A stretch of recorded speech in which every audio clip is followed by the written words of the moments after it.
right, boys. Another weekend, another opportunity to go collect another trophy for Matt Colley. Appreciate each and every one of you guys for busting every week for me. Keep getting better and better, and bigger picture, meeting. Have fun out there today.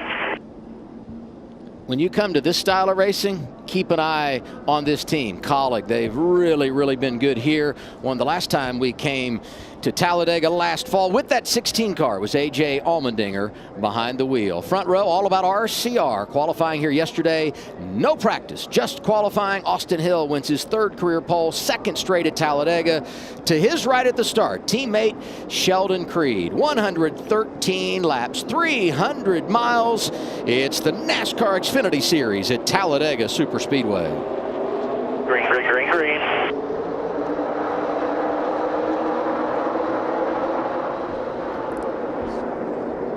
See an issue there mid-pack where they're 3 wide before the line. You wonder kind of what happened there.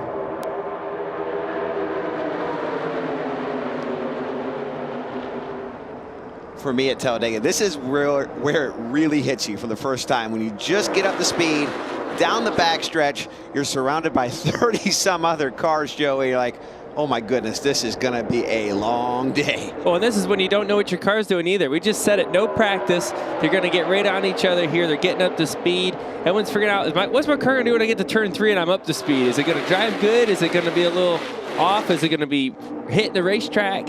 Meanwhile, you're trying to move your way through the field. Sheldon Creed slides down in front of his teammate. Outside lane being towed around by the rookie Parker Retzlaff in the 31. 78, Anthony Alfredo. And right behind him, that's his teammate Jeb Burton in the white and blue 27. And they're still staying formed up, 2 by 2 for the most part. No, not many cars. You see one car there on the outside. I believe that's Josh Berry out there on his own. Not where he wants to be. When they stay 2 wide like they are right now, it's just kind of a race between lines, right? Who can connect better? Who can get their big runs at the right time? You see the top doing pretty well with Parker getting out front. And now Alfredo making a run for the lead. 1 in front, half in front. Maintain gap right there, still tight behind. This is the Bennett Transportation and Logistics onboard camera. Austin Hill started on the pole, currently scored 4th. Little good gap there. It's Brett Moffitt going by in the 25, and here comes the rookie in the 18, Sammy Smith.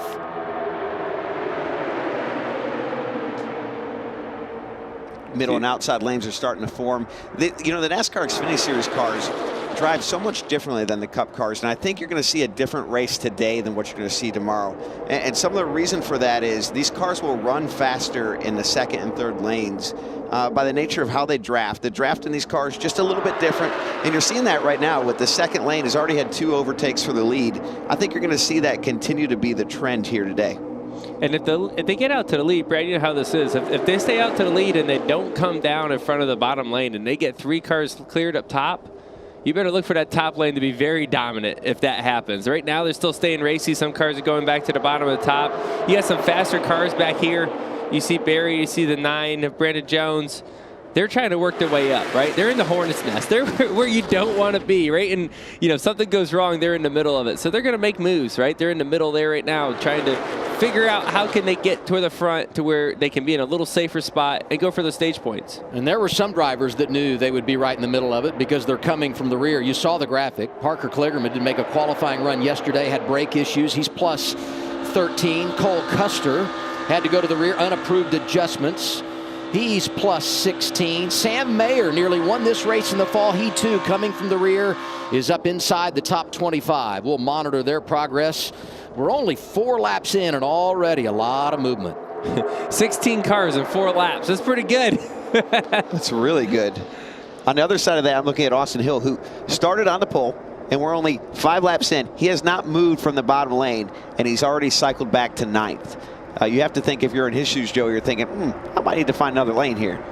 Well, the one thing he's done such a good job of, and we showed the graphic of all the laps he's been able to lead in the last couple of years, is control the race. He's qualified good, been up front, had track position, and kept control. Now he's lost control, and the man trying to keep things in charge out front is the 78. That's Anthony Alfredo. But control's the right word. To run well here today and to stay out of the crashes, you want to control the race. And the best way to control the race is to be in the lead. What you don't want to be is 4 wide, what we just saw here, Joey.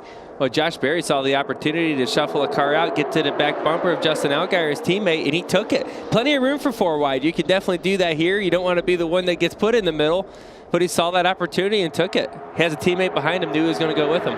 What's the story on our pole sitter, Josh? Yeah, and you guys talk about right now that he's not able to make the 21 of Austin Hill, not able to make up much ground, with the team talking to him over the radio and saying, as soon as you can, we need to get out of that bottom lane. That bottom lane is falling apart. And Austin told me before the race, the biggest thing, like you guys mentioned, is having control of the race. He said, I feel much more confident when I'm out front. Well, that's certainly not the case for the 21 right now. Lead changes only recorded at the start-finish line. So Alfredo has led 3, Retzloff has led 2. But when you look at the collection of drivers that have spent some time at the front of the field, truly remarkable. Saw Moffitt a minute ago, Alfredo back out there now. Sammy Smith looking good early in the 18. What are you seeing from the spotter stand here, Coleman? Yeah, right now, Brad and Joey pointed it out. The top lane's coming, and once you get 2 or 3 cars cleared, that's the lane you're going to want to go to. What I see looking 3rd, 4th, 5th in line on that top lane is those JRM cars. We've seen them have a little bit of issues towards the end of Daytona race. Look for them to try to get together. Once they get all their cars clean, try to drop down to that middle lane and take control as a team. Yeah, what I see them doing already, too, we already saw it with Josh Berry. These guys are moving up through the pack, and then they're going to start shuffling cars, right? Anytime they get an opportunity to get one out, right? Moffitt's on the hot seat, if you ask me right now. He's got 3 JRM cars behind him. He's next to get put out, so he's got to be on his game, right? He's got to be in the mirror, being able to make the blocker the move before it's too late. There's Moffitt to the outside of Sammy Smith, found the run. Sammy Smith's going to be in the middle. He's got no one behind him. So you got to have cars behind you. See what happens? He's got to fall all the way back to Riley Herbst back there before he can find some help, and he loses 5-6 spots just like that. His teammate. Hey, here's your help. 98-19, you'll be fine here. Sammy Smith's teammate right behind Riley Herbst there. 19 is Ryan Truex. 2nd of 4 consecutive starts in that Toyota for Joe Gibbs Racing for him. Anthony Alfredo, man, they ran really good in Atlanta. A lot of laps there. You say, okay, Atlanta's a lot different speedway than Talladega, but look at right back up front again, leading that top lane. Shows that there's a lot of speed in the car, right? Any car that can get out front and stay up there for a little bit shows it's fast. You need to have that here. Fast pasta. 25 is with you. He's microwaving today, Anthony Alfredo, in that outside lane. Company down low, Daniel Hemrick. We've talked about the success of Colleague Racing here. Won 4 of the last 6 with 3 different drivers. And he's got company now. Parker Retzloff starting to get aggressive in the 31, riding that double yellow line, which a reminder, that is out of bounds. You put those left side tires below the double yellow line and advance your position, you will be penalized by NASCAR. Daniel Hemrick sliding up to cover the outside lane. That's a big move right there. Really big move. He's gone back and forth and making a lot of, this is a wide racetrack, right? To be blocking all the way across there, that's a long ways, and trying to judge that. You know how it is, Brad. Trying to judge the closing rate of a car 4 lanes out to the outside is tough. Yeah, that's a bold move for lap 10 in the race. I always look at, Joey, on the blocks when guys commit in the middle of the corners. Because you have to actually climb the banking. And, you know, TV doesn't do justice for how steep this banking is.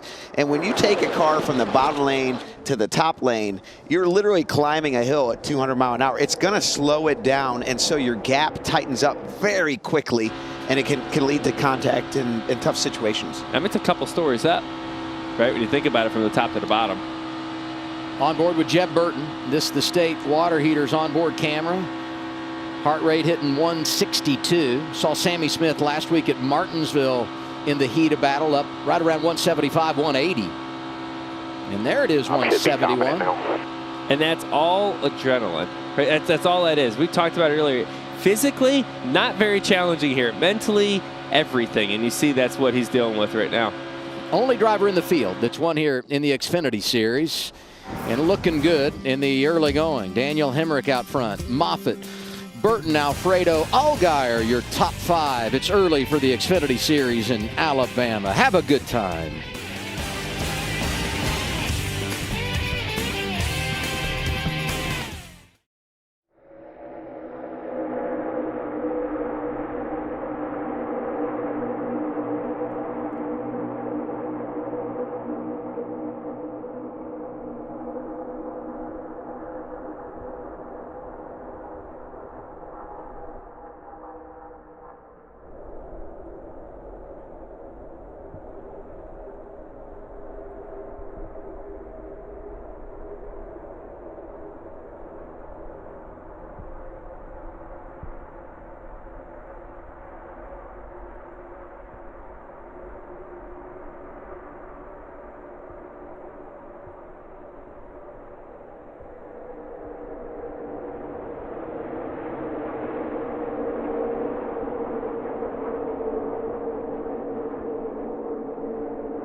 money, money, get money, money, money. Get money, money, get money, money, money. Make money, money, make money, money, money. Make money, money, make money, money, money. $100,000 on the line today. It's race number 3 of the Dash for Cash program. Justin Allgaier got the money at Richmond, last week at Martinsville. John Hunter Nemechek. And the best of the bunch today, Josh Berry, he's 10th. Nemechek back there in 17th. You see Sammy Smith, Cole Custer have some work to do. All these drivers going to be highlighted in purple on the scoring pylon today. Sheldon Creed now showing the way at Talladega. Regan. Well, Adam, you see the 8 car there of Josh Berry right now. Spoke to his crew chief, Taylor Moyer, earlier today as they have all 4 of their company cars lined up. He was quick to point out, I know there's been a lot of discussion about those guys not being able to get their cars through to the last lap and finish it off at Daytona, but he was quick to point out in his time at Junior Motorsports, that is the best those 4 cars have ever worked together was Daytona earlier this year. He said they did everything perfect except for 2 laps, the last 2 laps. The job today is going to be to see that through all the way to the end, and that is their focus right now. And maybe the most impressive Chevy from JRM, the last one in line. You saw him there in the draft, Sam Mayer, who's 13th, but he had to start in the back and almost got the win here last fall. Austin Hill back to second. 31 struggling to get to him. 1 and 1. Hill still has been trying to pull off like 2 car lengths before turn 3. I think we're stacking the top lane up too much, and it's causing them to get a big run into 3. Copy, just relayed it. Top lane's going to get stacked up tight right here. Just keep doing what we're doing. I told him.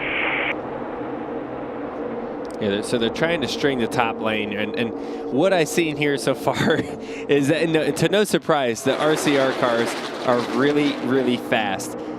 Brad and I were talking on a commercial break that we were pretty certain the top was going to string out and the bottom was going to fall apart, except the RCR cars were leading the bottom, and they were able to draw it all the way back up. And now that they're out front, now we'll see what happens to the top lane, that you have 2 of the fastest cars, the 2 cars that qualified on the front row, back in the lead of this pack. Always a sign of a fast race car when you can pull a lane that nobody else can run. Oh, yeah. And still make your way to the front. And like you said, these RCR cars look like rockets to me today. Toyota on board. Kaz Gralla got his best career finish a few weeks ago on the short 2 track out in your mirror, 1 back. in Richmond, Virginia. See his numbers on the day. You know, and talk a little bit about like what we said. Yeah, and we always talk about how super speedways is a great equalizer, right? And anybody can win on a super speedway. Yeah, you know what? Some of that's true, but the fast cars is still very, very important to have, right? To a point, you can make moves and do things, defend positions.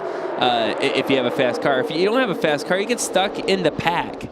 You know, you can see the leader, but you might not ever be able to get there. Chandler Smith, rookie driving the 16, trying to make something happen.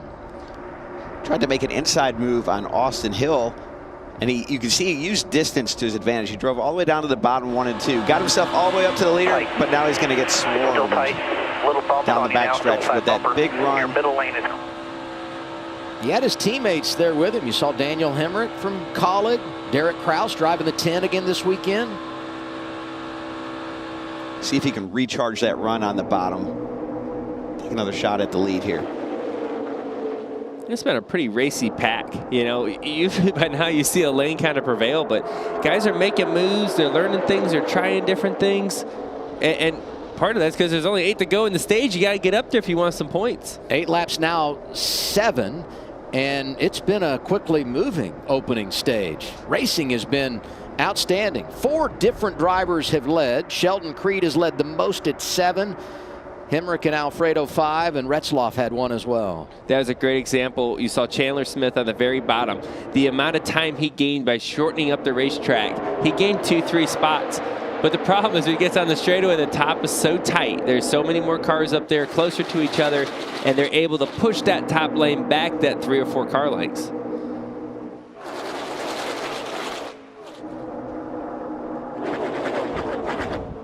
As we head toward the end of stage 1, I want everyone at home to notice where the start-finish line is. Not in the normal place here at Talladega in the middle of the tri-oval. There it is all the way down at the exit toward turn 1. Exit of the tri-oval heading to turn 1.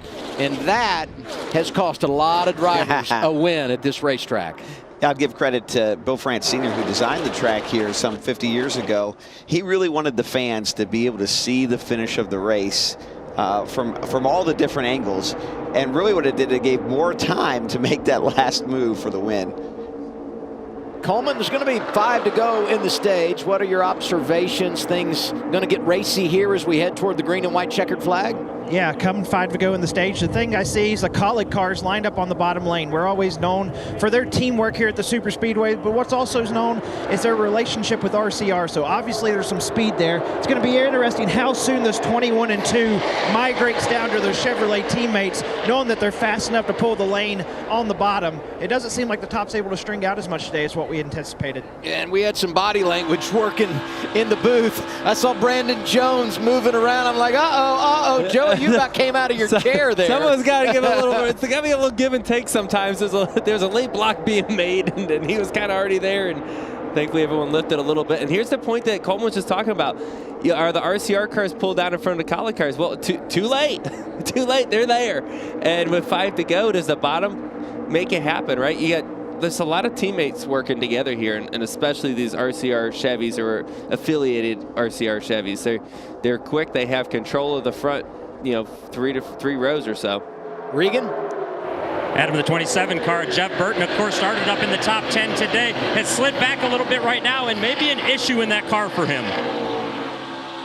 The gauge is, and it just feels like a slug now. I don't know, a shock or something went bad, or I don't know. Just keep us posted. We'll get through the stage here. We'll get through the stage. One of the good things about Talladega is when you do have something wrong with your car, you have a lot of yellows that are really long to work on it. So that's why they're telling them, just get through the stage. We'll get a good look under this thing at the break. If you can survive that long, Joey. Yeah. A little dancing right here. It's going to get dancing here. Coming to 3 to go. They're 3 wide, the second row back. Here comes Justin Allgaier up through the center, kind of splitting up those RCR cars. Ford's trying to make some noise here. Saw Brett Moffitt up there, and I don't know where he came from, but Cole Custer started in the rear. I looked up 2 laps ago, he was 27th, and right now he finds himself flirting with the top 5 in the 00.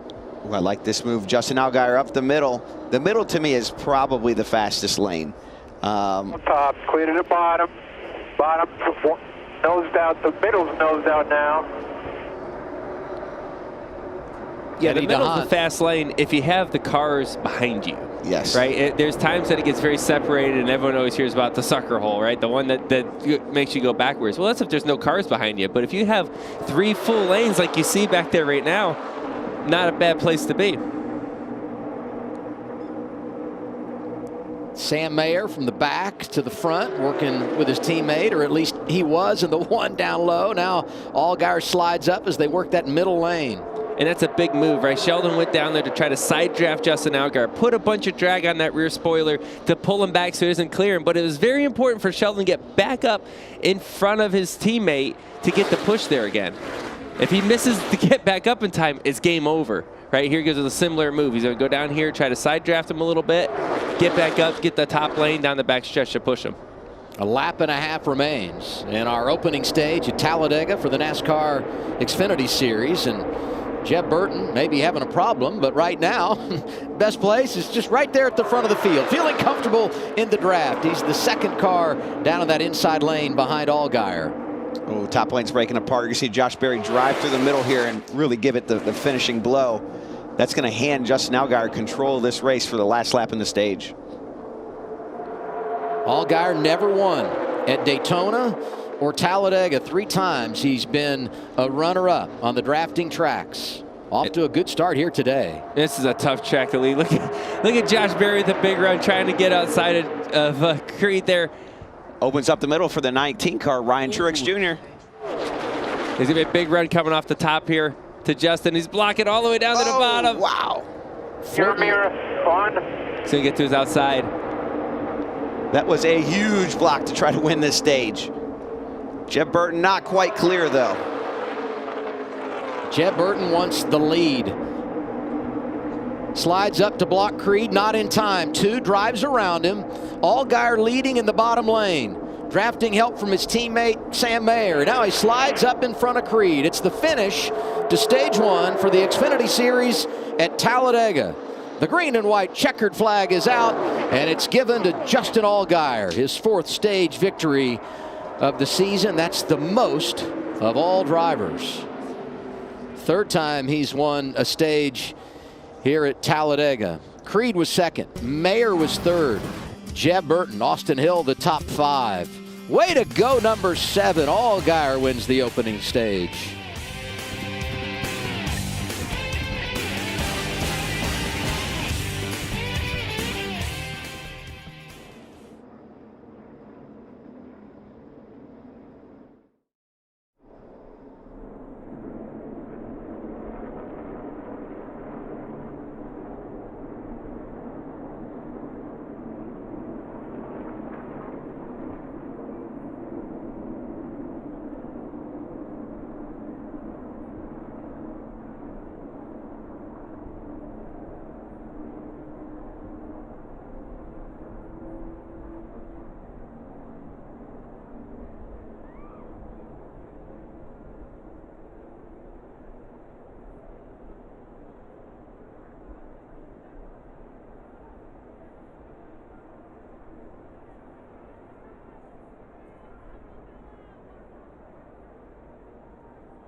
Stage 1 complete for the NASCAR Xfinity Series here at Talladega Superspeedway with Joey Logano and Brad Keselowski.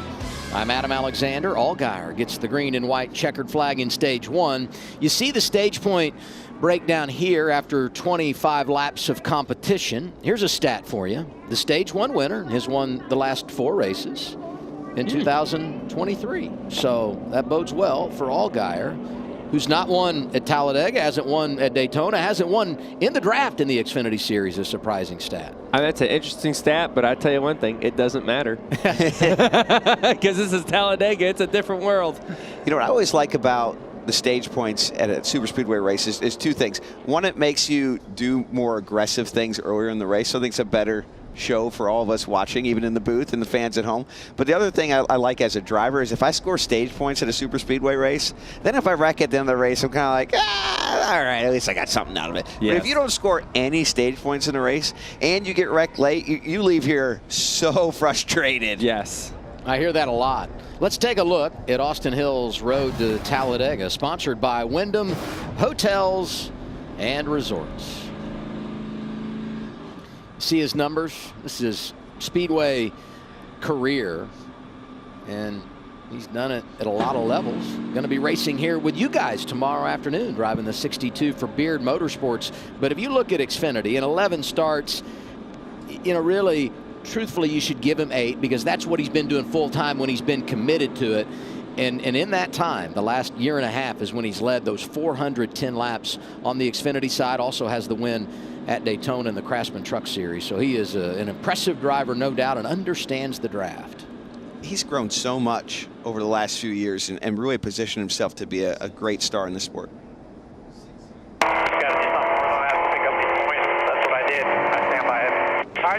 It was just too early, and you guys are lucky you got back up to the third and him winning with jumping to the middle. We were in a good spot, but I'm telling you the goal is to work with teammates. If you want to do your own thing, have fun at the end of the year, because nobody's going to work with you.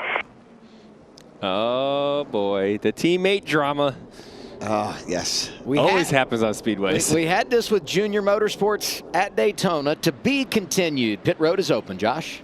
Let's start with the 21 of Austin Hill. The pole sitter said he's not fully comfortable with where his car is at right now. Said in the draft he's not able to move and be as comfortable as he wants right now. So they're going to make a move to tighten him up, make an air pressure and a wedge adjustment, see if it helps him out, Regan. Well, his teammate in the 2 car of Sheldon Creed, happy with his race car, said it's decent, no issues. You'll see him take a round out of both rears, though, trying to lower the back of that race car. The 7 of Justin Allgaier, phenomenal was the word from the driver. No changes there. And the 1 car of Sam Mayer, you heard the radio about working with his teammates. Balance is good, otherwise a little tape on the grill for him. There's some crew chiefs been lying to me in the garage. They said, you know, you take 2 tires on the first stop. You take 2 tires the next time around, and then you come back for fuel only in the final stage.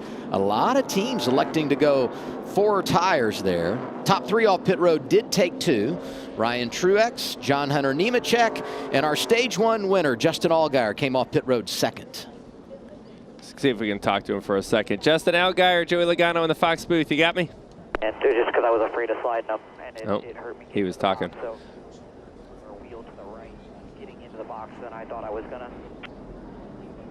Oh, maybe we're gonna try him again here. Copy, we got you, buddy. Justin Allgaier, Joey Logano in the Fox booth. You got us? Yes, sir. Go ahead, buddy. All right, you made some pretty big aggressive moves. You had us all on the edge of our seats on that big block down the backstretch, but it seemed like it was worth it. You got the stage win. Congratulations on that. Now you got a couple tires on the right side, a little track position now. Not as many teammates around you. How's you feeling? Well, obviously, Junior Motorsports brings really, really fast Camaros to Talladega, and excitement's what y'all want up there, right? Absolutely. That's the name of the game, but honestly, it was a little more exciting than I wanted it to be. Yeah, I just didn't want to crash myself trying to be that guy. So, all in all, our first spark change, helmets, Camaro's really good. You know, I feel like for us right now, you know, managing traffic is really, really difficult. You know, the lanes, the energy that we're seeing in the different lanes is quite a bit different than normal. So, you know, we're going to keep working on it. The guys down there in the box are going to do what they can. They got a great pit stop right there, and we'll just keep working on it. Hopefully, at the end of this race, we're crossing that finish line in first and not just a stage win. All right, man. Sounds good. It's definitely a different race than what we've seen, but I like it. A lot more racy. Yeah, I mean, here, you know as well as I do, the aggression level keeps going up every time we come back to these places, and you know this is quite the experience. So we'll keep after it and try to keep the fenders on it. We'll be in good shape. So thank you, boys up there. Hope you guys are having a good time, and we'll keep this baby in the wind, and hopefully it's as fast as Xfinity 10G, and have a little bit of fun. All right, man. Thanks. Talk to you soon.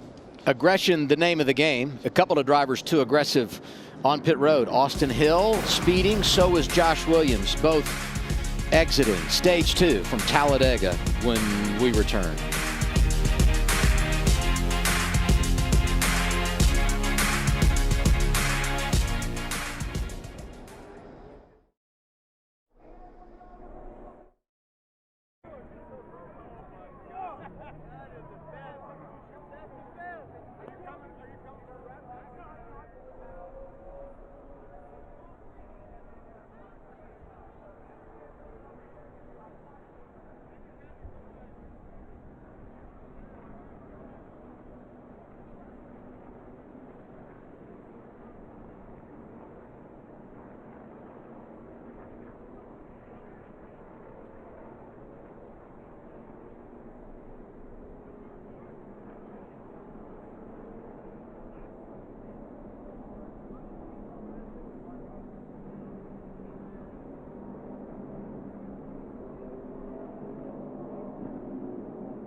The 2023 USFL season continues tonight as the Memphis Showboats take on the Birmingham Stallions. I'm going to give the promo there, delay a game. It was delayed, you know? Birmingham Stallions, 7 Eastern on Fox. Then tomorrow it's the Michigan Panthers, Brad's Michigan Panthers against the Philadelphia Stars, 7 Eastern on FS1. Let's go down to Regan. Adam on that pit sequence there for Chandler Smith in the 16 car. Actually stayed on pit road the first time for a extended time and had to come back down pit road. They are having trouble with the radio in that race car. Fortunately, under yellow, you can fix that. He can hear them now, so things are a little better for Chandler. Here's good news for him. Austin Hill had radio problems at Daytona. Right at the start of the race, dropped to the rear, drove through and won the stage, won the race. So maybe that is a good omen. Speaking of the 21, here he is, facing more adversity at Talladega. The other thing to watch here, the mix of tires. Some got 4, some got 2. Will that make a difference over the long haul? Going to be less than 20 laps to go in the stage as we return to the green flag. Yeah, this is a short stage, right? You got to go. And if you're starting towards the back, like an Austin Hill who just got a speeding penalty, he's got to go.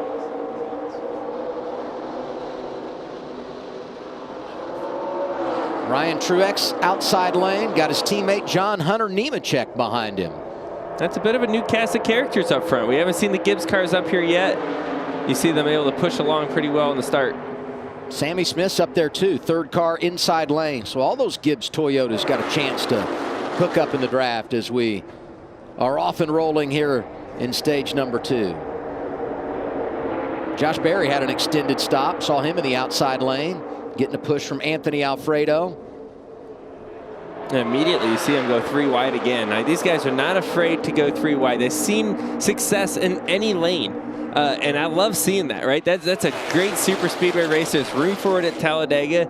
And that there's no one's that committed to running one single lane right now.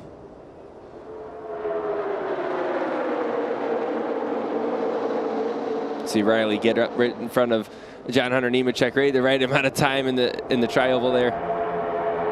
I love seeing this middle lane come together, Joey. You keep seeing this. There's a 21 car with a big run. So he tries to recover from that speeding penalty. He's made a ton of positions, 14 spots in 1 lap, and he's still going. It's nice when you go back there and you've got a buddy. 16-21, the affiliation, colleague, and RCR, both having problems, both coming from the rear and working together quite nicely in the draft. Well, the situation there right now, it's a bit of a roadblock. Where do you go? They're 3 wide all the way around you. You got to just kind of push your lane along and hope it goes. Well, when I got a car as fast as Austin Hill's car is, I'm going anywhere it's open. I'm looking for a hole, and I'm going with it. Here you see, he's going to switch lanes up to the top, bring a friend with him with Anthony Alfredo, and keep charging. Just in front of him, Parker Kligerman, another of those drivers that started in the back today. He's kind of been a yo-yo, made up some ground, went to the back, and here he is surfacing toward the top 10 one more time. Let's get an update on Josh Berry. Regan? Adam, a little bit of a slow pit stop for Josh Berry. The report from the driver was that car was extremely loose. They made significant adjustments to that race car. You see him back here in the pack just a little bit further right now. Let's see how quick he can get back up through there. Yeah, Josh is in the top lane like we were talking earlier. I just don't see the top lane as the lane you move in, Joey. I see the middle lane being the lane you move in and the top lane being the place where you can kind of ride it out and be safe for a little bit. But I think we've seen all the big passes happen from the middle. Well, I mean, a lot of times if you get in a lane, see how stacked the top is? If you get in a lane that you're the 8th or 9th car in that line, well, you're the 8th or 9th car in that line. You're never going to move forward. You got to be willing to make some moves and jump out of that line when the timing is correct, right? Because you don't want to do it the wrong time and fall backwards. But right now, not much risk. There's 3 lanes. If it doesn't work, someone's there to catch you, right? There's a back lane that's going to kind of catch you. You won't go all the way to the very back. Brett Moffitt on point in the 25. Not the first time we've seen his car pulling a lane around this afternoon. Justin, textbook leapfrog type pass, right? The run down into the corner, go to the bottom of the hill, get the run down the bottom of the hill, get the shortest distance, clear that car, back up at top. But Moffitt says, you know what, I'll give it a shot too, but he's doing it in a different place. He did it into the tri-oval. And it may not work out for him. I don't think it's going to work at all here. Justin's going to easily clear him back for lead. He's going to get Riley Herbst to jump down behind him. So now he's going to use the distance in turn 1. And I think he might get beside him, but I don't think he'll be able to clear the 7 here, Joey. There's just a lot of distance between all those cars. A very loose pack right there. And not a lot of, manufacturer help up there. And the two Fords are working together, but then, well, actually, as I say that, a sitting duck is the Chevrolet of Justin Allgaier. He was the one that I was thinking about that really didn't have a partner to play with.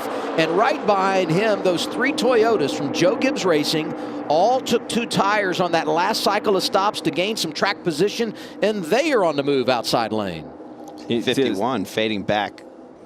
He must have an issue. Looks like he's coming down pit road. Jeremy Clements is going to make an unscheduled stop here at the midway point of our second stage. Won Daytona last summer to make it into the playoffs. You see him get squeezed up a little bit there. What if he got a flat tire or something from the contact, Joey? See him down pit road here, changing the left side tires. He was among the drivers that took only 2 tires when they pitted at the end of stage 1. Oh, he's got a flat right front. Yeah, it looked a little low there, didn't it? And that's what Josh said. He confirmed it. Flat right front tire for Clements. Right now, though, he would be the only driver 1 lap down. We're going to get another caution at the end of the stage. Don't ride him off just yet. Plenty of time left, and so much can transpire over the course of the day here at Talladega. Brett Moffitt leading the way. Herbst, Custer, Jones, and Mayer, your top 5. 12 laps down in stage 2.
Anthony Alfredo has damage, and he's not the only one. Parker Retzlaff as well. Let's see what happens. It happens, I think, towards the middle of the pack here on the top side, I believe. Oh, or in the middle. Oh, wow. 24 gets hooked into the 31, who comes up and gets into Anthony Alfredo. Alfredo, just an innocent bystander. That's just part of being in the pack. That's why you want to be in the front, right? He lost his track position, and you get back there and you get caught up in something. He's going to come down here and hit the wall. Didn't look like he was tore up too bad until this contact. On board with Kaz Grala, the Toyota on board. Couldn't tell what car came up and started that. It's this one right in front of us. Watching this 31 go around reminded me a little bit of last year's season opener at Daytona.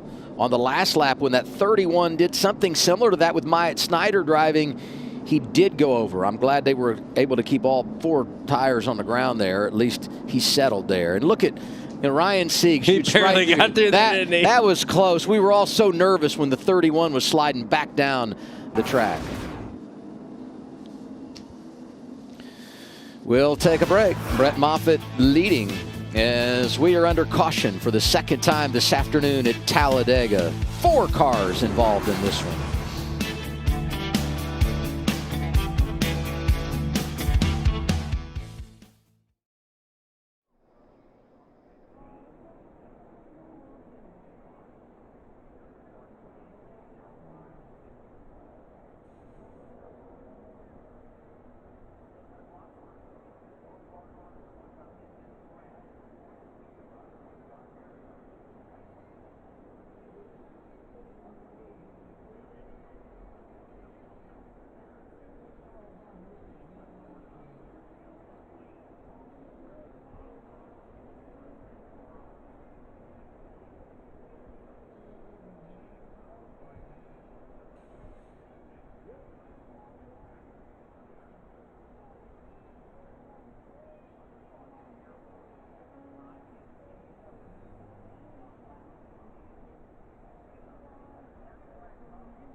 If you were to draw up a picture-perfect day at Talladega, this would be it.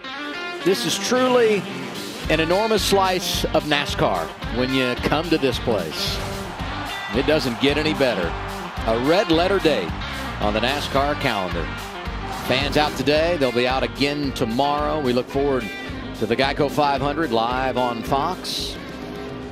Right now, though, it's the NASCAR Xfinity Series. Going to be inside of 10 laps to go, stage 2. When we return to the green flag, we did have a handful of pit stops here. If you pit here, I mean, you're definitely in your window to do it on one more stop. And there's the 10 of Derek Kraus. Let's watch what happened in this caution again, because this is where it all began, coming down the back straightaway. You see the 24 car coming up from the middle, Parker Chase. I'm going to guess that Mr. Kraus here in the 10 says, I like that lane. I want to get up there, and he just barely misses it. Gets in the left rear quarter panel. Then you just see this chain reaction, right? That the bottoms or the middle spins to the bottom spins to the top. The next thing you know, you got 3 or 4 cars. We're lucky we didn't have a lot more cars caught up in this wreck, Adam, but it's just looks like a little bit of a timing mishap. If you're Derek Kraus here, young driver, only his 3rd career start, something like this happens, but you get away unscathed. How hard to put that behind you, knowing what you've caused here. Yeah, you feel bad, right? Like like we've all been in this situation before. We've made a mistake, misjudged it, something like that, and you're just like, oof. You feel bad, but it stinks, right? But the facts are, you got to keep pushing forward, right? Like, it happened. You learned from it probably. But you can't just lay up the rest of the day and be too soft. Like, you got to go back racing. You still have a car that's intact. You still can go win the race. I'm sorry, racing is a selfish sport, and as bad as you feel doesn't mean you're going to go park your car because you caused a crash. You got to complete it. And then you're going to have to deal with it later, right? I mean, it doesn't go away, but you got to finish the job that's at hand right now. Race now. Apologize later. And the reason you need to coach him up on that is because Colleague, and I said this earlier, they've won 4 of the last 6 here with 3 different drivers, but 2 of those got their first career victory at Talladega, and that would be Jeb Burton and Justin Haley. So we'll see if Kraus can make something happen here today, one of those involved in the incident. Tomorrow, NASCAR's Cup Series returns. All the fun begins on FS1, then we're over to Fox. I'm excited about this. I mean, it doesn't get any better than 500 miles at Talladega. The thoughts from you two as you anticipate putting on a suit of a different kind tomorrow. I'm ready. I think we got some fast Mustangs that are ready to make it happen. I'm sure Bradley and I will see each other at some point out there. We'll work together at some point. Maybe at some point we won't. Who knows? But I think we'll be racing up front at some point. I hope your car's handling well. Trash talk him. I just hope his car's handling well, because I am going to push anybody in front of me so hard, and I hope they got the stability to hold on. Well, we worked on that, so hopefully it's better. Because last year you were pushing me, and I was like, stop. Go away. Don't help me. I was looking for not you, anyone but you. Now I'm ready for it. Brad, bring it on. 6 wins here. If you win here tomorrow, the only driver that's won more than you, the legend, Dale Earnhardt. So keep that in mind. Let's go down to the Care Center. Here's Josh. Anthony Alfredo checked and released from the Care Center. What happened there from your perspective? Just the usual when you let kids drive cars faster than they have an ability for. So very disappointed. I appreciate you guys giving us an interview, because we're a small team punching above our weight at these tracks. Pretty much we're dominating early parts of that stage. We don't have any friends out there, man. Nobody wants to work with the little guys. So if the fans are looking for an underdog to root for, it's definitely us. We always outperform and over-deliver with what we got. And, we don't have alliance or anything. We just bust our freaking tails, and it sucks to tear up a car like that. But that's just Superspeedway racing, I guess. So all we can ask for is having a car almost as fast as Xfinity 10G, and I just love racing the Xfinity Series. So we'll have to go give it another go, but definitely disappointing, especially because we had Arctic Outdoors on the car for their first race with us. But we have so many amazing people supporting us, and we're going to get one somewhere else this year. Glad you're okay. I feel for him. Fast pasta turned into a little spicy pasta.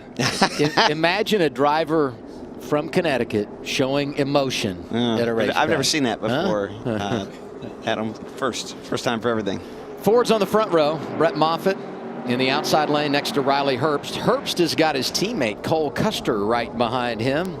Mayer, Jones, Allgaier up there from Junior Motorsports. Going to be 8 laps to go. Stage 2 as we hit the green flag.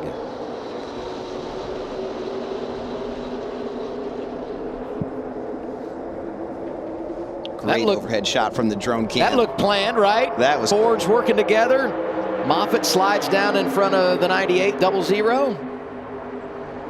Yeah, it's definitely a safer play for him because look at, you got Junior Motorsports cars lined up top. He knew, just let it happen before it happens to you, right? Like Moffitt knew that. At some point, I'm going to get shuffled out by these Junior Motorsports cars. Let me just pull down to the bottom. I have a chance of surviving right now. Don't get too far. He's out in front. That's how Mayer lost this race last fall. He got so far out in front of A.J. Allmendinger, and then the Dinger rallies and passed him.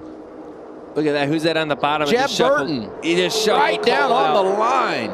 And he's going to get squeezed, too, in the middle. Had to lift to avoid a big wreck there with Sam Mayer. And it happens that quick, right? Cole was just minding his business, maybe dropped the guard down just a little bit on the exit of 4. Jeb Burton takes advantage of it. Custer was leading the way.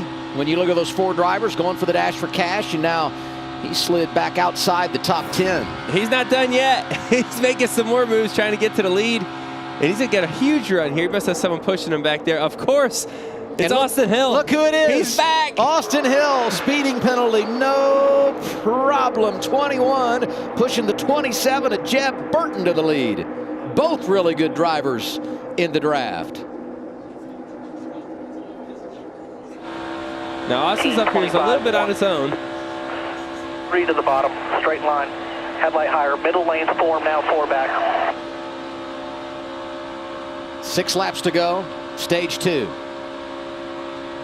What's up, Coleman? It's getting dicey, but if we think back to what we seen in the first stage, that middle and bottom lane started prevailing as the stage ended. Looking for someone like Parker Klingerman, John Hunter Nemechek to try to work that middle to bottom here sooner than later and shuffle Austin Hill out. You definitely have a couple pretty good cars there in the bottom lane, but that top lane's got some really fast cars in it. Oh, big moves here going for the lead. Did Coleman say it's getting dicey? Yep, it looked like he was getting organized up top just for a half a lap, and then they went right back at it. If I'm a spotter, I don't like this, because Hill's car looks a lot like Burton's car, that looks a lot like Mayer's car, that looks a little bit like Nemechek's car. It's hard to keep track of who is who. A lot of white and blue cars this race, and spotters generally do not like that. In fact, I was down in the garage yesterday, and Jeb Burton's team said the reason we went with this paint scheme is we thought maybe people would think he was Austin Hill and go with him. You know what? There's a lot of truth to that. As you see another pass for the lead here. Austin Hill gets that run. He's going to try to make a big move here on Jeb Burton. Sam Mayer there in the 1. He's just trying to do whatever he can do to try to get clean air on that thing. This has a recipe for disaster right now. It just looks like there's some late blocks happening, big aggressive moves, no one staying committed to each other as you're coming to 4 to go in the stage. And up the middle, the other driver coming from the rear in our second stage, Chandler Smith. You're right about that, Joey. Everybody's taking every run. And what that does is it changes the real flow of the race to where it's hard to make the top work. And that's why it generally moves back down to the bottom. When everybody starts to take every run, the top falls apart. Update on Jeremy Clements. Got the free pass with that last caution. He's back on the lead lap 29th, so he's not out of the game, but not in that lead mix right now. Ford Performance onboard camera. Cole Custer 15th. Jeb Burton leading. You see Riley Herbst, I think he was right there in front of him. Both those cars were leading the lane on the restart just like 6 laps ago. Snap your fingers. It happens just like that at Talladega.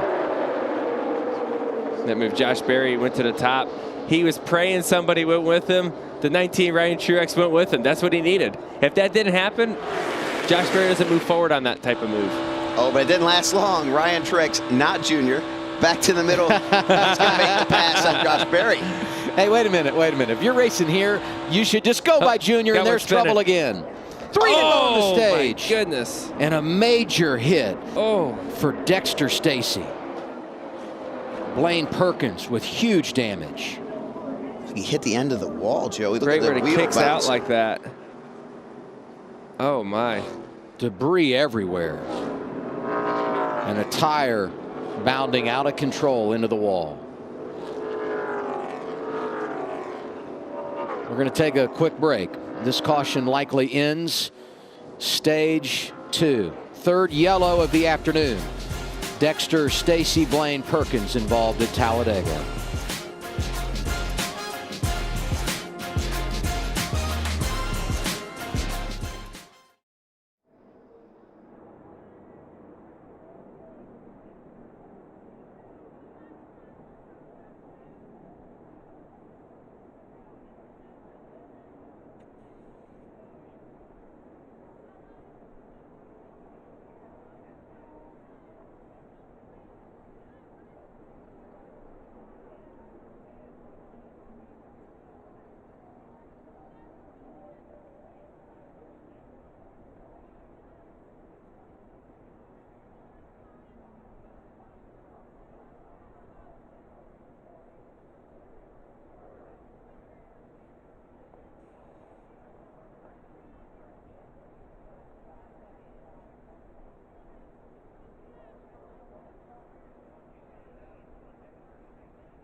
Third caution of the day at Talladega has turned into a red flag.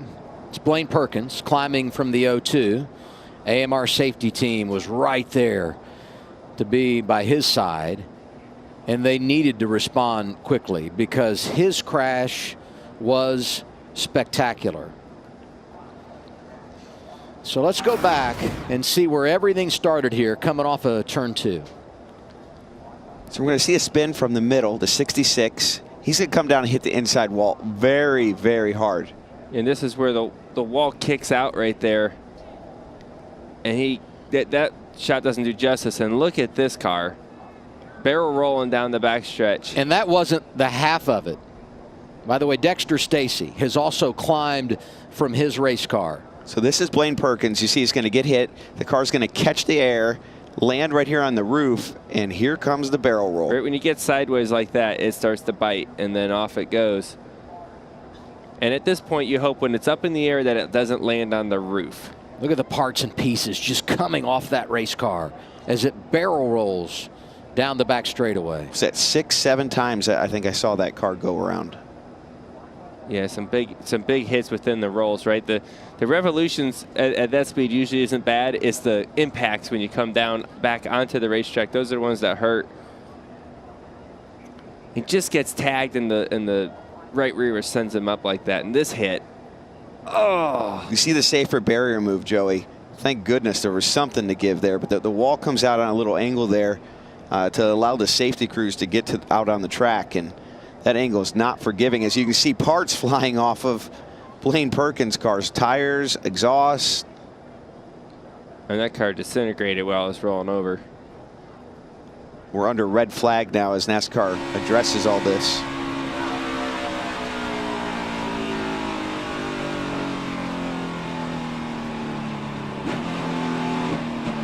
Oh, he got the tire. Yes, he did. That's a lot of damage. Look at this. Thank goodness it hit the front of the car. Oh, my goodness.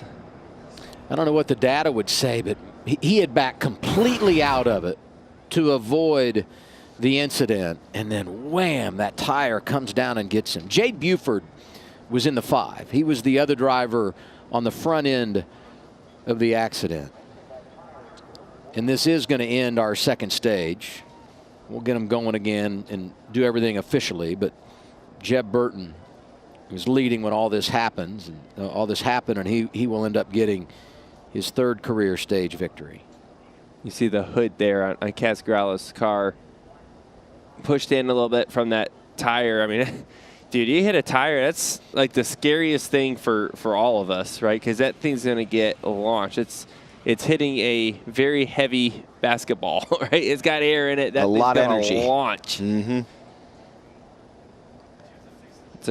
Thank God everyone's okay on this one. There's some big hits there. Obviously the rollover, but also that inside wall hit, the tire.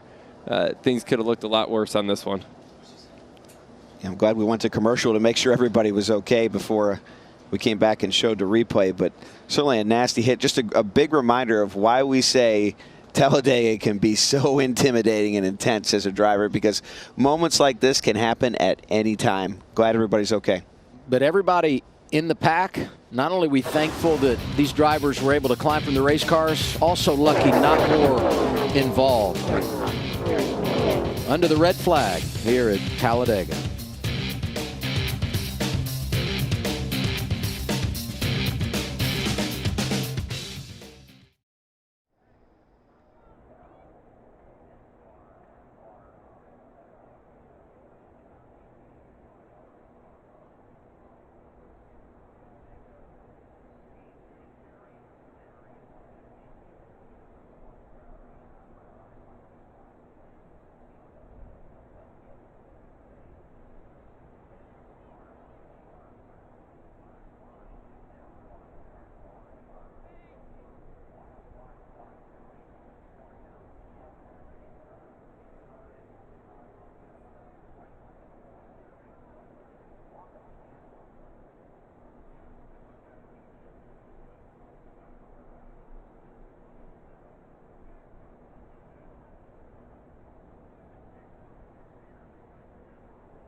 Third caution of the day for the NASCAR Xfinity Series at Talladega has turned into a red flag. The 5 is Jade Buford. The 02 here, the bright yellow car flipping Blaine Perkins. The barrel roll just spectacular. And behind all of this, Dexter Stacy gets shot out of line and makes contact with the inside wall. And if you're just joining us, all of these drivers did climb from the race car. It's crazy seeing it from that view, how high the car is, right? Up on top of all those motorhomes, you can see a car just flying above that. So here we are, back in the broadcast booth. Joey Logano, Brad Keselowski, I'm Adam Alexander. So many things to be thankful for in this situation. I said it going to break, but number one, these drivers got from their race cars, which is huge that they were able to walk away. Number two, there weren't more involved because the pack was together as we were anticipating the end of the stage. Yeah, sometimes you just get lucky and it doesn't turn into a bigger wreck than it was. Huge contact still, either way. And, you know, I think one of the things that is so important for our fans to understand is when the cars come apart like that, that's actually kind of a good thing more times than not. It's dissipating the energy, and rather than the driver feeling it, it's just shedding parts off the car. So great design to this car for NASCAR, and just a true testament to everything they do to make it to where the drivers can get out safely. But whew, still a close call. Yeah, absolutely. And we kind of seen it coming, right? You're coming to the end of the stage. These guys are really racy. They're 3 wide, 4 wide, shuffling a lot. Guys, this is what we're going to see the rest of the race. This isn't the very end of it. Yes, hopefully nothing that big of a crash again or hits that hard. But as the intensity ratchets up, right, we've seen at the end of the stage this time. Well, you said not a very long third stage either, right? And then everyone's going to keep shuffling like they've been the whole race. And it's going to probably end up in a wreck at some point again. Yeah. I hope it doesn't, but most likely the chances are it happens again. Let's go to the care center. Here's Josh. Well, Dexter Stacy checked and released from the care center. From your perspective, what happened there? We were just caught up in the middle, and I don't know if the air just loosened me right up and took me for a ride or somebody punted me. To be honest with you, I really don't know until I watch the video. Here we go right now. Yeah, I just got free. Somebody just took the air from me, and I lost it. That's all. Thanks, and glad you're okay. No problem. The impact of this hit at the worst possible angle, and what you said is so true, Brad, and we talk about the element of safety in NASCAR, not just the cars, but the tracks themselves, and there's a good shot of that safer barrier that absorbed so much of the impact of that 66 car. Yeah, I mean, these are car crashes at almost 200 miles an hour. I mean, it's just amazing that the drivers were able to get out. A lot to be thankful for here at Talladega. We continue under the red flag as we go back to our Charlotte studios. Here's Shannon. Thank you so much, Adam. Yeah, I mean, they just mentioned the fact that these drivers were able to climb from those cars. Listen, we love this type of racing at Talladega, but the unfortunate side of this type of racing is what we just saw out there. A very, very scary situation for all drivers involved. Yeah, but I do want to iterate what Brad Keselowski was saying. You know, that is a violent crash. That's not a crash that I would want to be in. But as long as that car is turning and moving, that it's throwing that energy off. It's when a car just hits that wall and just stops. That's where a driver can get in trouble. What you really fear for is that car was barrel rolling, and I counted 6 times it barrel rolled down the back straightaway, is if someone else comes along and hits him while he's barrel rolling. Fortunately, that did not happen. Yeah, so I've been in one of the barrel rolls down the backstretch, and it honestly doesn't hurt that bad as we're just talking about as it's flipping. I remember as I was rolling, closing my eyes because everything was spinning so fast, not wanting to remember or to see it. One thing I would say about this hit, you see him, the angle that he hits at, and as they pan out and you see the way the wall comes out, it's just so weird to me that there's not a better layout for the racetracks of the way the backstretch wall is. I remember Jeff Gordon hitting one of those at Vegas years ago. But as we see right here, this flip, I remember everything getting really quiet right there as the car went up in the air, and you just don't know what to expect. And as we watch this car, it's the tires digging in right there that then starts this violent roll. But honestly, as long as no one else hits you other than being a little bit scared and disoriented of everything that's happening right there, another fear that you have as a driver, and it's, you know, we talked about this with the Jordan Anderson piece in the pre-race show earlier, is fire. That's probably the biggest fear that you have as a driver, is hoping that you land on your tires or the right side up, because it's hard to get out of the car when it's upside down. But then also just wondering, is there going to be a fire? Is the car full of fuel? Is there going to be oil on me? It's the unknowns that you can't prepare for. Yeah, I know you've told me many times, which I think is really interesting, that you would always close your eyes before those big I didn't want to remember it, right? If you have your eyes open, you have a visual of laying down around that night of a memory, and I just remember I always shut my eyes because I'm like, I don't want to remember this or have any more detail of this than what I have to. Yeah, they are making some track surface repairs. We're going to get back to the booth and Adam and the guys, but I heard Brad and Joey kind of commenting on what they saw on the wreck, wondering from the guys that are on the track who just saw this happen, how hard is it to kind of shake it off? What's that process, guys? I've never thought about closing my eyes, but I love the idea.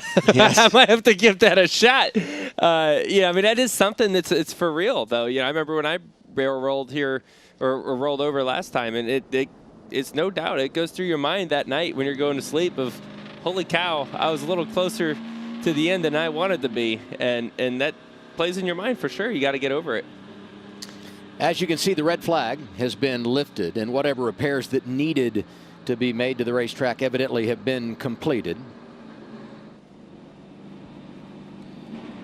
And they'll ride around here under yellow to complete the stage. We had a couple of laps left, and we just got a report that Blaine Perkins will be transported to a local medical center for further evaluation.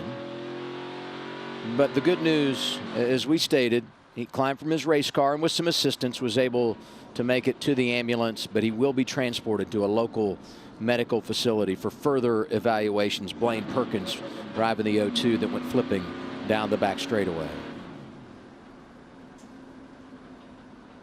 Jeb Burton has had a productive afternoon. There was a time when we were concerned about his race car, but they've got it where it needs to be, and he's going to win this second stage. It's so bittersweet when you come here and race, and I think about Jordan Anderson racing and the opportunity that's provided to them when you come to a place like Talladega. Jeb Burton going to win a stage and be in control of this race and have a real shot at his second win here and first of the season into the playoffs and all that. His teammate Parker Retzlaff involved in the last crash, wrong place, wrong time. It's the highs and lows of racing at Talladega Superspeedway. One lap to go on the stage, but it's going to be Jeb Burton who gets the win. Behind him, Chandler Smith, Ryan Truex, Josh Berry, Daniel Hemrick. We'll step aside. Kaz Grala taking the hit with a tire.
Was it really? Yeah.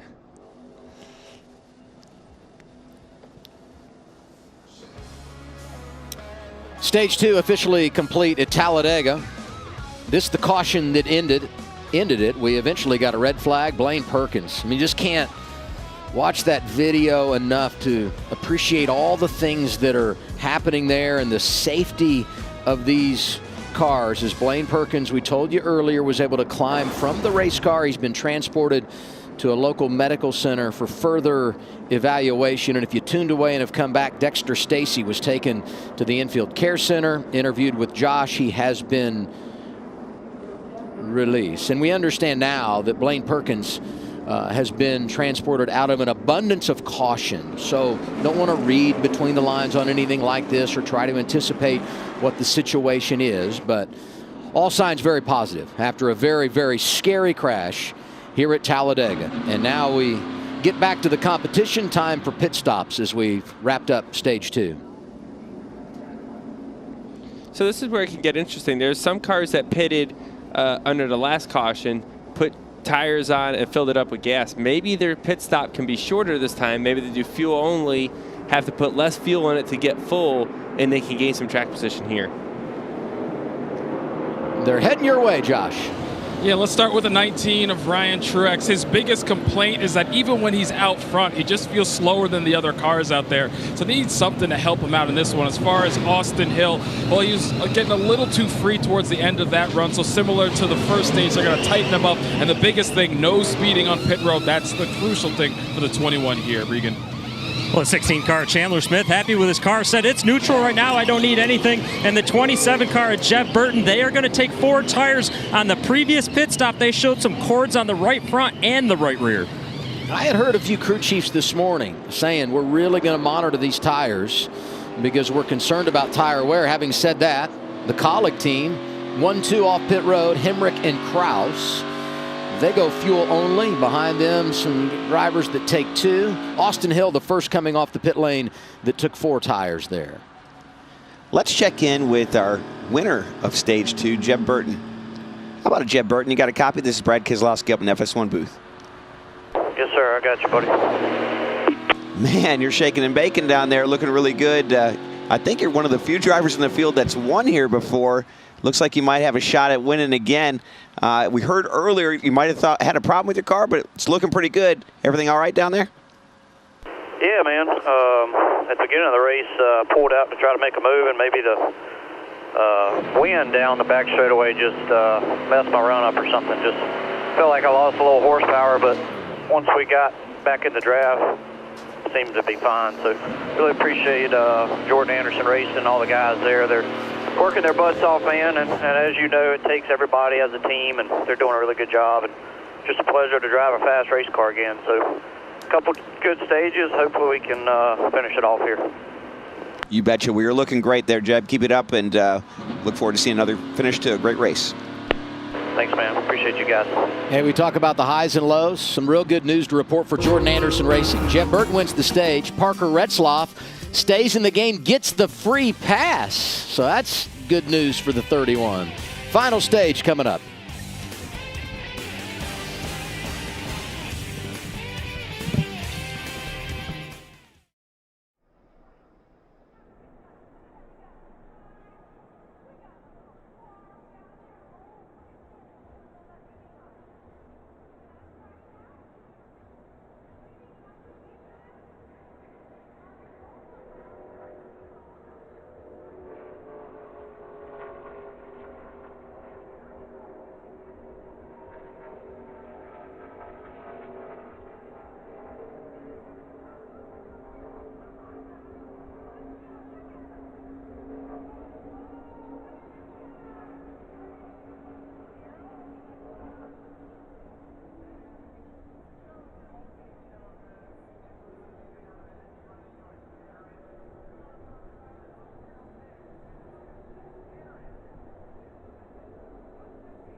It seems you would put your tires on. We don't. Ready for the final stage, Talladega Superspeedway with Joey Logano, Brad Keselowski. I'm Adam Alexander. Here are our Toyota top performers. Joe Gibbs Racing looking strong today. All three of their vehicles inside the top 5. Let's get an update on the 7 of Justin Allgaier, our Stage 1 winner today. Well, Adam, Justin Allgaier at the end of that stage complaining of a loose race car, and I believe we found the culprit. Take a look at the right rear that just came off the 7 car. You can see the cords across the middle. Obviously, that tire was not doing very good at the end of that stage. They left right sides on the first stage, so this has been the qualifying tires that have been on this car all day long. Left sides were changed on the first stage. Obviously, you see that didn't feel too good for him. Well, it's a pretty green racetrack right now. You know, I know we just ran an ARCA race on it, but they really don't run 3 wide very often. If you start running that top lane, they're rubbering it in. That should get better as the race goes. Optimist Joey, I like that. Optimist Joey. You know, I was going to circle it on our nice sketch-a-pad here, but I think you could see the cords. It's pretty obvious on that tire. That's a lot of wear, but I think maybe they underestimated what they told him a little bit. Like just a little. You think they told the driver just a couple just a little wear. Yeah. Getting ready for the restart. What are your thoughts, Coleman? Yeah, we think back to last restart. We've seen the Fords try to do a teammate-style restart where Brett Moffitt took the outside and then come down. A little different approach for the Colic cars. They went 1-2 bottom. With a choose now in effect at Superspeedway, it kind of changes up how you set up a teammate-style restart.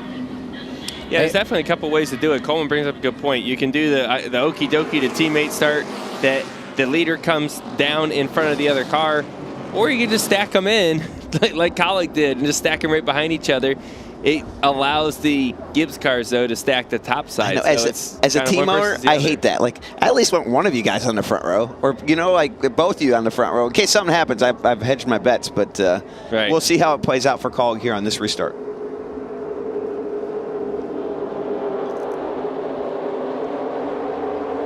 Daniel Hemrick getting a push from Derek Kraus.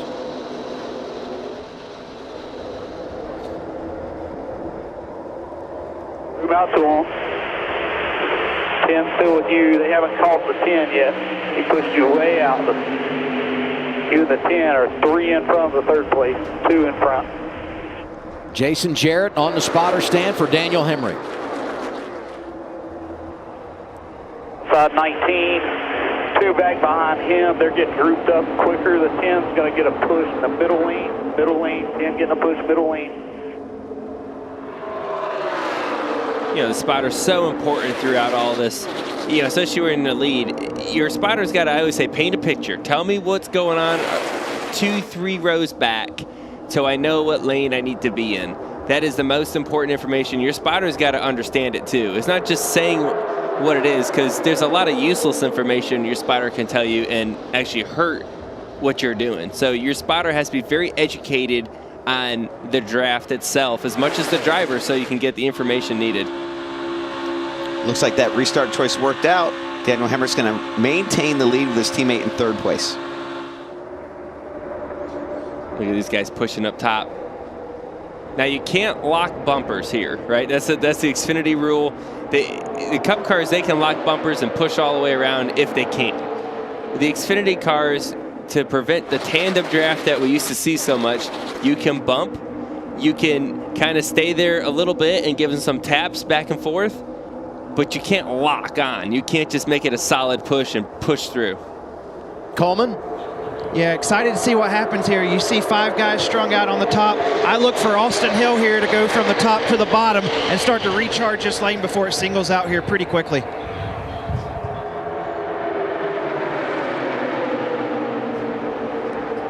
.57 laps to go on the stage.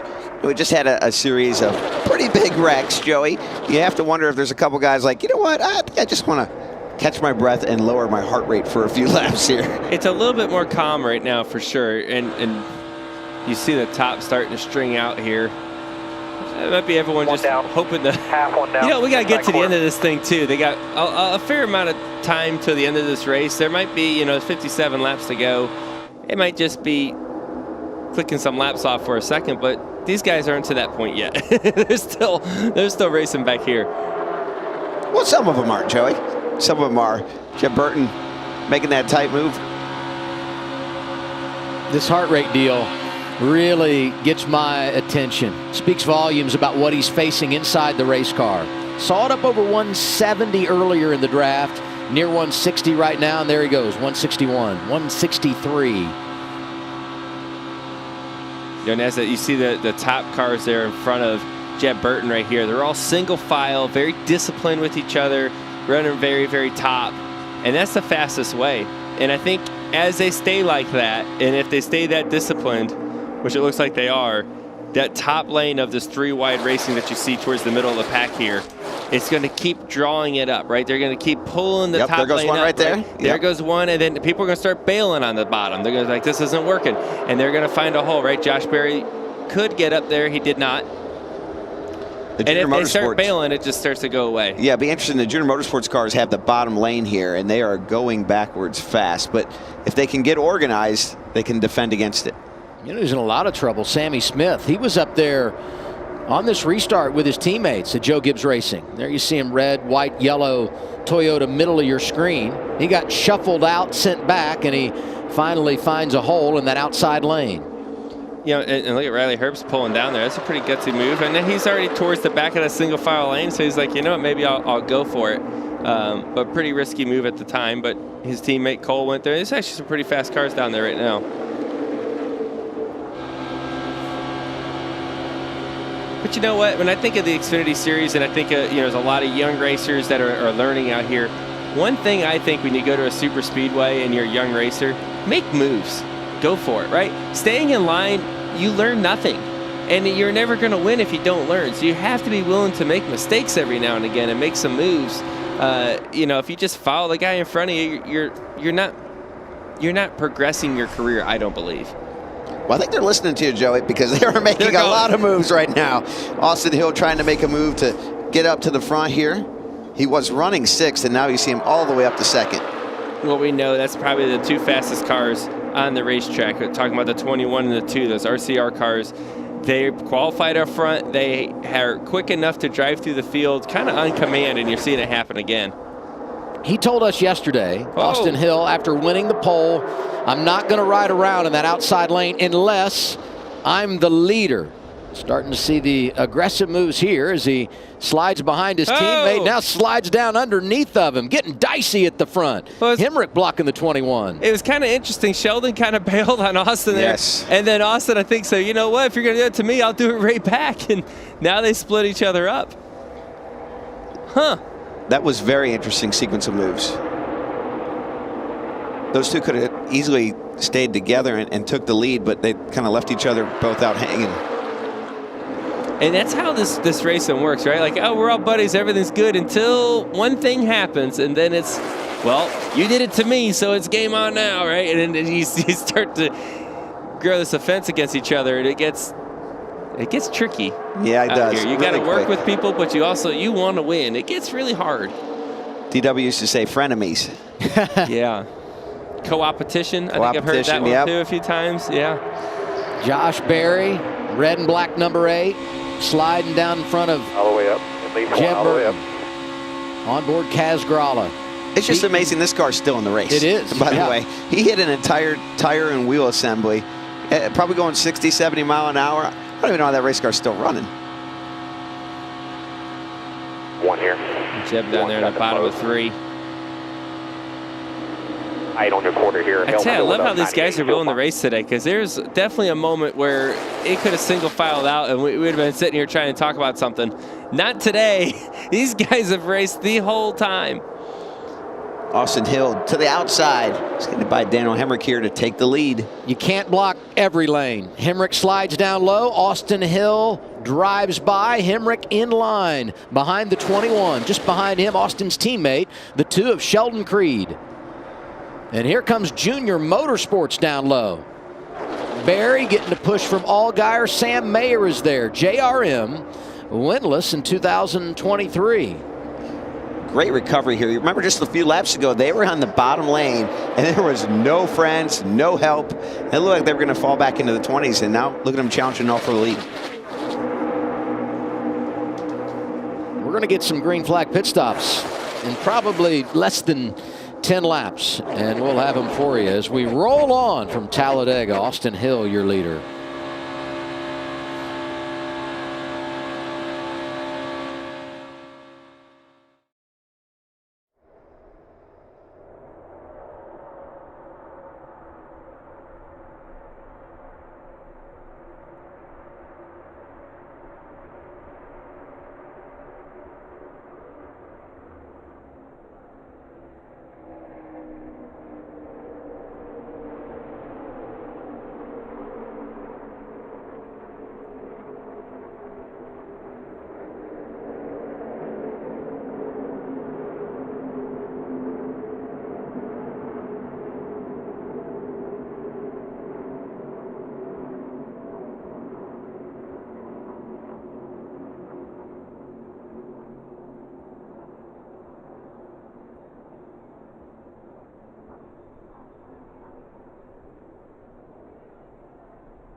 Car drove good. It's good. Under caution here at Talladega, our fourth one of the day. It's for the rookie Sammy Smith. Look way in the distance as he starts to come into your picture, and then oh, somebody gets into his left rear. Sideways. Brandon Jones? Brandon Jones. Yeah. I think Brandon Jones was trying to get in behind him, possibly misjudged it. It looked like Brandon got a decent amount of damage too. I couldn't really tell, and I don't know what was there before the contact, as you see Sammy hit the inside wall, but it looked like the front end of that 9 car was beat up. It's a big hit.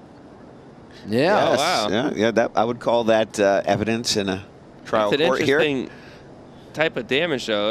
It almost looks like debris that would do that, kind of centered up like that. It's not a bumper that would punch it in, I wouldn't think. Joey's working as a defense attorney. Yeah. Well, that's what I saw that damage, and he got backed into, obviously. Yes. I wasn't sure if it was from the hit or he had that prior, but Joey, I'll let you work your magic on that. Yeah, maybe that he looks slid like up with that much damage. He might not have had good handling. Part of my defense attorney. Yeah, that was good, Joe. You keep working on it. That looks like the left rear tire, if I had to guess, but. Good news for Sammy Smith. When these things happen to a rookie who had never been to Talladega, he's got a win to fall back on. Yes, that is one of the good things. Like, you want to have a win coming into Talladega. A win either coming out of here or coming in. Yeah. Either one of those is fine. Or both would be nice, actually. You don't want to be on the other side of either of those. It's an interesting caution period because it's falling right at the edge of the fuel window. And these guys, you hear him saving fuel. It's a nice thing to do for his team, but they're going to fill him up with gas, and they're going to say, oh, boy, this is going to get really close. We think these guys can run somewhere around 43 laps on a tank of fuel. You do the math here really quick. It's about 48 laps to go. By the time they go green, it's going to be close to 43 laps. So he's going to have to do a lot of that fuel saving if they're going to have any chance to make this to the end after the pit stop. And it's hard to save fuel here, right? I mean, you're on the gas so much. When you go to a short track and you can lift earlier, you can eliminate the braking, do those type of things. Here, it's a little tougher to save a lot of gas, and one lap is 2.6 miles, so worse when you're tricky. You're leading that too, because you can't tuck when into you're leading, the draft, it's the right? worst, right? Yeah. You're the wide open the most. You know, what's funny about that is I asked Andy Street today, what kind of number are you looking at to make that final stop? Most everyone in the garage said 68, 69. Andy Street said 70 plus. Maybe his anticipation was my driver's going to be leading a lot and my fuel mileage will not be as good. He stays out here, others pitting, led by Daniel Hemrick. The RCR Chevy stay, but a bunch of others getting service, Josh. Yeah, start with the 11 of Daniel Hemrick coming into pit this time. He's been happy with that car so far, just like a little better track position as they come in and get fuel, Regan. The 16 to Chandler Smith, you see an adjustment there. He's sliding the rear tires too much, wanted just a little bit of help after the previous adjustment. And a side note on the 2 car, Sheldon Creed, he was told to do whatever the leader did. The leader stayed out, so didn't he. Everybody getting some fuel, and they do it with 47 to go. Could this turn into a little fuel mileage race late? 4th caution of the day for the rookie, Sammy Smith.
Talladega, the scene for the NASCAR Xfinity Series, racing for the nighttime in 2023. RCR having a good day. Swept the front row yesterday, 1-2 today. Let's talk to the Vice President of Competition of this Xfinity program over at RCR, Danny Lawrence. Let's check in with him. Danny Lawrence, Joey Logano in the Fox booth. You got me? Hey, Joey. How you doing? We're doing good. I'm not sure how you guys are doing. You have the 2 fastest cars, no doubt. We've seen them be able to drive through the field. We've seen them work together. We've seen them not work together. And now you guys are on your own little strategy out there. You really switched it up. Everyone else pitted. I'm not sure they can make it, but you guys must think you can't make it. What's going on? Well, we could actually make it, but it was going to be really close. But we have some concern about our right rear tire. And both of our cars, the 2 and the 21, the right rear tires did not look very good each time, and we're not confident running that many laps on the right rear tires. So we're playing the safe strategy and trying to take care of our drivers, and we saved our tires for later on in the run. Well, that's very interesting. That's not something we thought about up here at all. You guys must be a lot smarter than us. That's why you have the fastest cars out there, I guess. So saving tires. Thank you. All right, thank you guys. And Austin complained about pulling a boat anchor around. You know how them drivers are sometimes. I know. It's a bunch of kids. We get paid to whine, That's the and truth. we're very good at it. You know, as race car drivers, the only way you can make your team better, make your car better, is to complain about it a lot. So I think we do a good job at that, Joey. A lot of drivers coming down here topping off the fuel tank. So these guys are not worried about tires. Sheldon Creed second behind his teammate right now. Well, this is a new play, huh? Yeah, it was a 50-50 split here of what we could have done, because the reality is we don't know if the right side tires could make it, even if we put them on here. So obviously we still have to pit, so this could put us in a better spot if we get a later caution to put our tires on and they don't have tires left, you know? No, they're going to be about 3 to 4 laps short right now with no caution. Yeah, I mean, this is just, to me, it's very interesting. No one else is really that worried about their tires besides these cars. I got to tell you, though, Joey, I think we're going to get a lot more yellows. So they'll get another shot to pit. What do you think? Yeah, I mean, you can put your tires on there. It's probably more yellowish. It's not like you're going to run 45 laps green, I don't believe. Yeah, no, you're right there. If they're that concerned about their tires, if it does run green, are they going to green flag pit stop, or are they going to wait for their right rear tire to blow out? And it's kind of a situation, like a real. It's a tough call. Real pickle there. That's why I'm glad to be up in the booth right now. And this race today really has felt pretty clean by Talladega standards. Wouldn't you guys say so? I mean, last year we had 10 cautions in this race. And I know that anything can happen. Adam, are you okay over here? I know, but I'm just thinking about how this plays out. You look at the trends, and no doubt they probably are going to want to caution at some point here. Yeah, I would be shocked if we don't get another yellow. But I've been wrong before. If they get another yellow, they'll have the chance to put those tires on and not have to worry about it. I've also seen here a number of times where tires at the end of this race can be important. And keep in mind, they have demonstrated all race long with this 21 and 2 car, Austin Hill and Sheldon Creed, the ability to drive from the back to the front. Absolutely. I bet they can do it again. They might. I think they're gonna. Well, they're gonna have to do it again. And 45 laps is an absolute eternity at Talladega.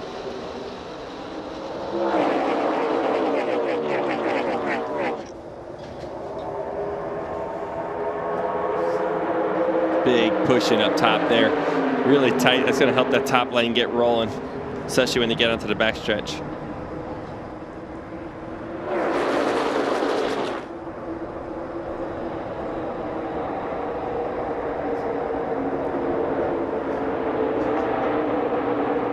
Lost Sammy Smith. It's one of those drivers going for the dash for cash. Best in that category right now, Cole Custer, who is 6th in the 0-0. Josh Berry back there in 12th, very much in the game.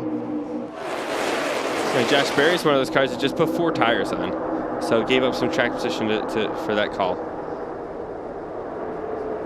He's in the middle of the track there. I can't get you down a lane. I will, though.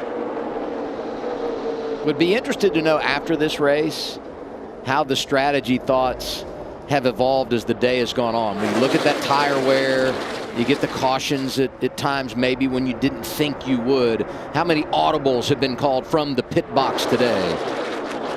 And you wonder, here's another thing that can happen here, right? If everyone's this close on fuel and maybe they're a lap or 2 short, maybe if they stayed back in the pack, they can save fuel better, right? So that might calm the pack down possibly, as everyone's like, hey, let's save some fuel before we go race again, so we can make sure we see it to the end and not go back down pit road. That might calm the field down for a minute, and you might actually see a longer green flag run because of that. Look at Austin Hill and the numbers, with a push from the 11. especially laps led, and then the result.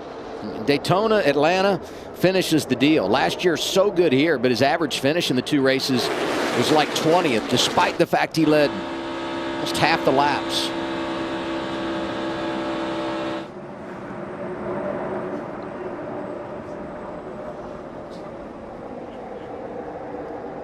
It does not look very calm to me. I was going to say calm down the field, but I guess not. See, the 0-0 jumped to the inside. I don't even think he meant to do that, Joe. I think he got a big push from the 2, and the car just jumped to the bottom, and he corrected it into that lane.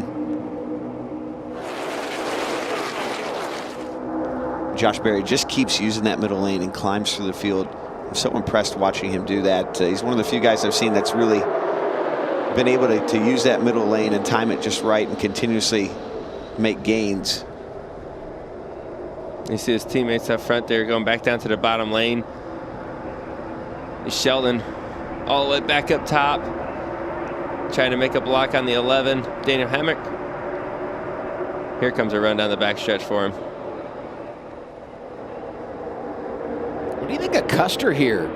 He's been a lone ranger a little bit at times in that bottom lane, going up, getting that side draft, that island hopping type concept we hear from drivers from time to time. And we've seen that for years with the Fords in the Xfinity Series. There's only a couple of them out there, not many of them. So you're a little bit on your own little island there. You got Cole Custer, Riley Herbst, you know, and Moffitt. Moffitt, right? and Ryan Sieg, too. And Sieg, right. So that's kind of all you got. So the numbers aren't in your favor. So you are forced to, you know what, I'm going to have to go just figure it out myself and make it happen. And sometimes it's kind of fun that way. You have no commitments that you have to stay true to. You can just go race. And it's like a single make man. The move. That's exactly what it's like. That's exactly it really is. I got no wife, got no kids. I just do whatever I want. That's what it feels like if you're Cole Custer right now, being one of the few Fords in this field. There are a lot of analogies used to describe the draft at Daytona, Talladega. Being a single man, no wife, no kids is one I've not heard before, I don't believe. It's great until it isn't. The lonely guy. Well, Moffitt's right up close by, so he has a friend nearby. I don't know if that's a wife or kids, or maybe they're courting each other. I don't know what's going on. Here's what I can't believe is some of these damaged race cars that have found their way. Here's that yellow. Sam Mayer. Hold on to it. Just keep it rolling if you can. I think he's going to get out of this fairly unscathed. Yells out with 39 to go. This will pretty much ensure the entire field can make it on fuel. Oh, okay. Tire debris out here. Maybe that's one of those right rear tires they talk about. I don't know. Let's take a look and see what happened here.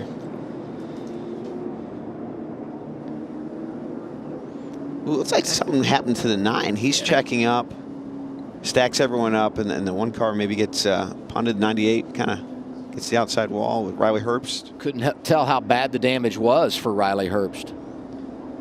You wonder if a right front went down. You know, remember the 9 had a lot of damage on the front of his car. Maybe got on the splitter there, or maybe that damage cut a tire down. I don't know, but it really went up the racetrack. Despite that, he was running in the top 15. Now, this might be something that takes him out of contention, but he had worked his way through the hard times with that damage on the nose. And there you see it's patched up, but not near where it needs to be.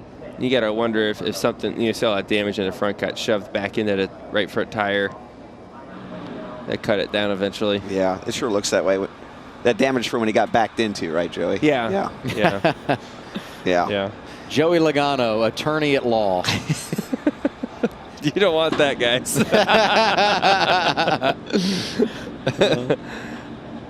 Cautions are going to breed cautions, though. You start to see cars getting torn up. It's still running on the racetrack, and this is what happens. Things come off of them, or they get flat tires, and it causes checkup reactions. There's still 30-some cars left on the racetrack. A handful of them are now tore up. Yeah, there's a lot of torn up race cars that have somehow stayed in the game that we thought maybe wouldn't be able to. I kind of wrote off Parker Retzlaff, but there he is, 13th. He got the free pass. They've spent some time on pit road, and he's hanging around. So now Austin Hill and Creed, 2 RCR cars that stayed out the last time. I would say they're going to pit. Sounds like from what they told us, they're probably going to put 4 tires on this thing. They're going to take their lumps now, right? They're going to lose track position. And then they'll have 36 laps or so when we go back green to wheel it back up there. But this caution comes at a great time, because if it comes in 10 or 15 laps, you lessen the amount of time you have to get all that track position back. By getting it here, you're well within your window on fuel, so you know you're good to go in that regard. You've got the fresher tires and plenty of time to put it to work. It looks like everybody else is going to, or a lot of cars are going to come in here and top off with fuel to get some insurance as well. Pit road is going to get real tricky here. Cars pulling in and out at the same time. Josh? Yeah, let's start with the 21 of Austin Hill. Remember, they elected to stay out during the last caution. This time, they're coming in to get 4 tires and fuel, as far as the 11 also coming in to get fuel and 4 tires. Regan? Well, the 2-car Sheldon Creek continues to love what the car's doing today. Handling's good. Obviously, they got to get those tires in the fuel right now. And the 10-car, the 00 car of Cole Custer, a little bit of debris on the grill right there that they were struggling to get off, so maybe a good break with this yellow. Well, it looks like that debris was still there that Regan was talking about. Hard to tell.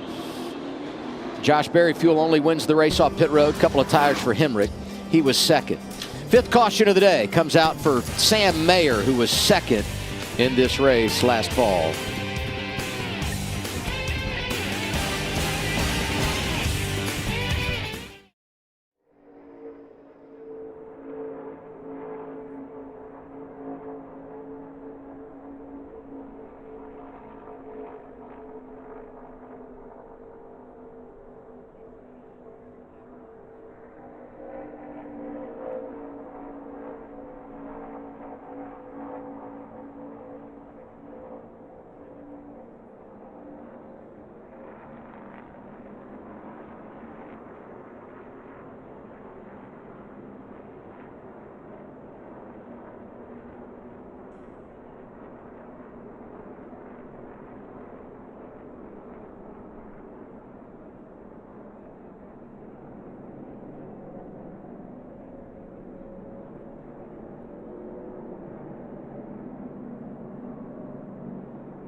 Ryan Truex leading at Talladega, 36 laps to go. He and brother Martin have had quite a run in NASCAR. There's Martin, a NASCAR champion.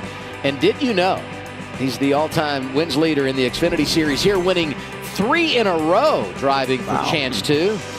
And when you consider what Ryan has done in the last couple of years driving that 19 car for Joe Gibbs Racing, quite impressive. Top 3 in the draft last summer at Atlanta, a pair of podium finishes early this year before coming home in the top 15 last Saturday night at Martinsville. And he will be driving that car not only today, but next Saturday at Dover, and in a couple of weeks' time, actually in 3 weeks when we go to Darlington. 36 to go, Coleman, and I look at the top 20 and strategy and level of competition and rating of damage on the race car is absolutely all over the board. It is all over the board, but you got some fast cars back there with some tires and plenty of fuel to make it to the end. Looking at Austin Hill, we heard Brad talk about Josh Berry utilizing the middle lane. A few other guys I've noticed do that during the race. Jeb Burton, Austin Hill, the few times he's had to come from the rear, and those are guys that you've seen up front constantly. So I really look for the middle lane, especially here in the trial, to prevail here, to cycle yourself forward.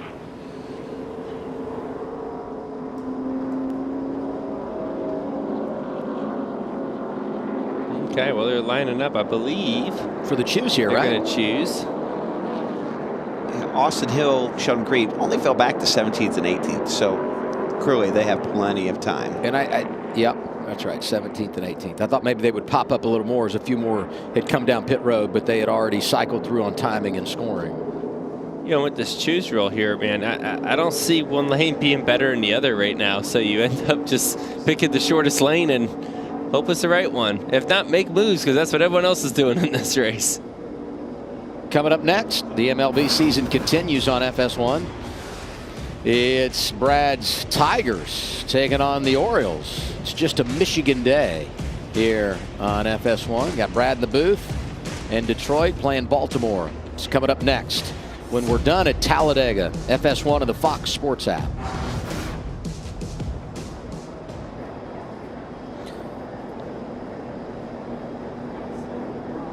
You see the laps led today. Austin Hill, Daniel Hemrick, each with 14. What I noticed, though, about this graphic as you look at the numbers is the balance. Just a lot of exchanging the top spot throughout the afternoon. No one's been able to really just take the lead and hold it, run away. Usually you see team cars kind of work together to try to make that happen, but we haven't even seen that. You know, it's been interesting to see the team cars. No one's really been able to get organized and stay together. Yeah, no one's content. You know, and it's interesting to see that, because for years we've seen, especially the more recent years, you've seen the manufacturers team up or teammates, like Brad's saying, really team up. And like this race, it's like old school draft where everyone just takes their run and gets the lead. And I love it. I think it's great. It's great for us to watch. It's fun to watch, really frustrating for team owners. Oh, absolutely. Like if you're a team owner right now, you're saying, will you guys just work together? Hey, you've been on both sides of the fence now, huh, Brad? Some of these cars on the restart look like they should be racing at Talladega. Others look like they just left Bristol. 31, 26, battered and beaten, but they've come back and they're in the top 10 as we get a restart. 34 to go. Ryan Truex in charge in the outside lane. Get to your point, Jeremy Clements. Last time I saw him, he was on pit road going a lap down with flat tire. He's back in the top 10 now. He's got a shot at this too.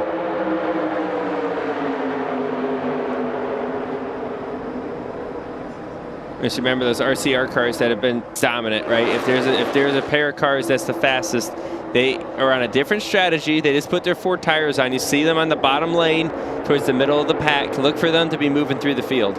What's the balance of patience and aggression for them? Because the safest place is at the front, but if you're too aggressive in getting there, it could be all for naught.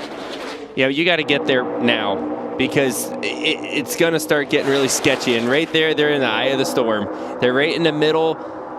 When the wreck happens, they may not be able to get out of the way. So you got to go before it's too late. And when you get trapped back there, or 2, you get caught up in the wreck. Brett Moffitt has put together a real nice afternoon, working the front of the field in the 25. Quick update on the Dash for Cash. Barry's in the top 10, but the best of that group right now, Hunter Nemechek, won last week at Martinsville, earlier this season at California, was second at Daytona.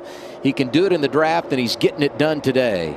4 wide, Parker Kligerman way up top, having a big run down the back straightaway.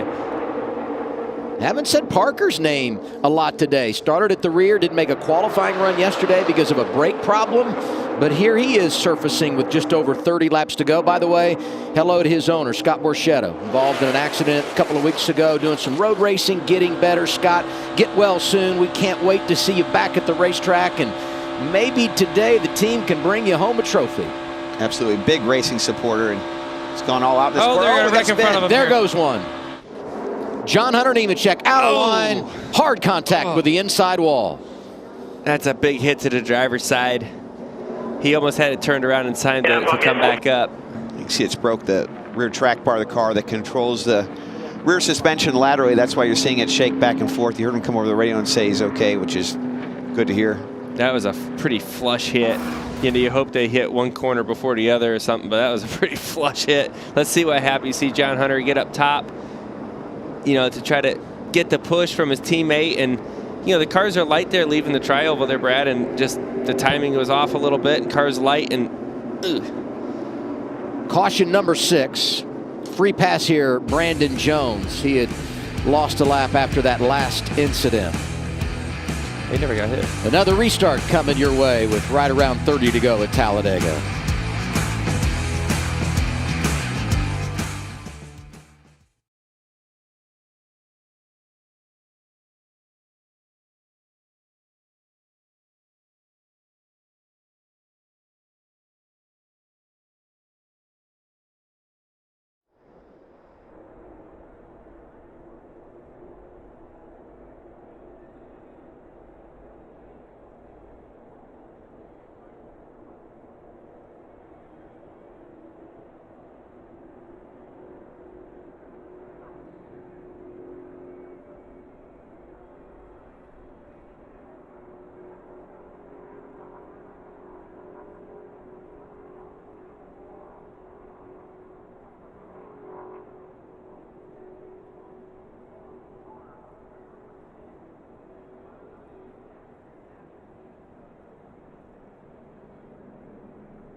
Let's get a little race recap for the Xfinity Series at Talladega.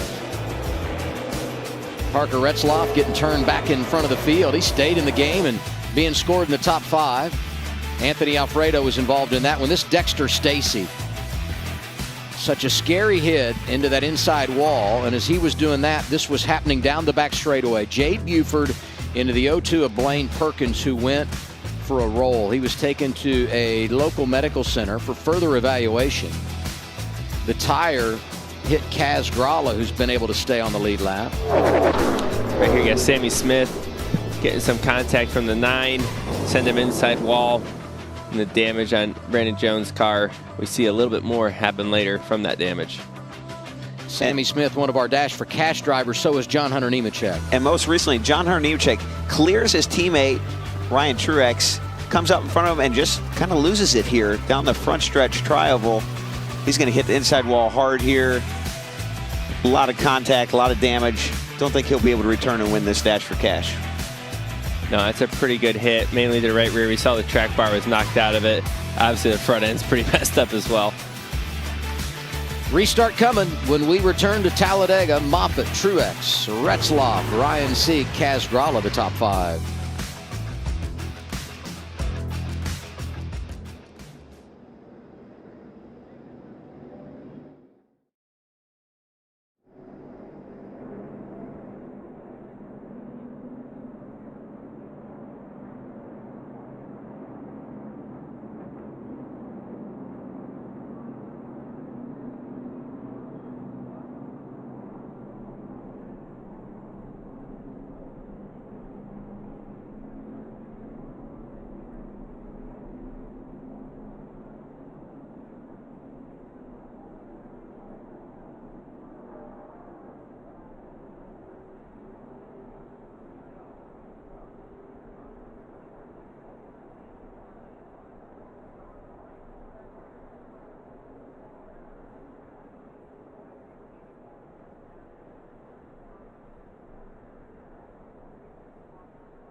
A lot of goose eggs when you look at the career win column for our top 10.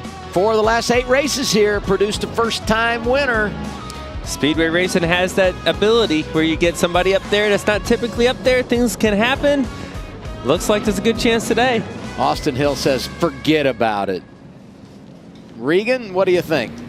Well, Adam, the 7 car, Justin Allgaier, actually just pitted to take 4 tires. They had 1 set left. A discussion between him, crew chief Jim Pullman, as well as spotter Eddie DeHaan was basically, we're in 15th right now. Our best bet to get back up to the front is to take the tires now. I feel like I can maneuver better by doing that. I mean, we just saw Hunter Nemechek just lose it, just spin out. So it tells me that these cars are not very stable. Especially, and you see the track bar coming out of the 20 right there as he's trying to back up, like the rear end moving all over the place. That's going to be the end of his day. But to the point of these tires, though, they may be worth more than you think. And I kind of like Justin Allgaier's call here. I'm back in 15th already. You don't do that from running inside the top 10. Nope. But if you're that far back, I agree. Throw them on and go. It looks like they're struggling with the handling of these cars, Joey. I think, you look at Dexter Stacy, he's kind of spun out that way as well. I've seen a couple moves where like, hey, these cars are starting to slide around. So maybe tires will be an advantage here at the end for Justin Allgaier. We'll have to see when we come back.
It's a great weekend here in Talladega, Alabama.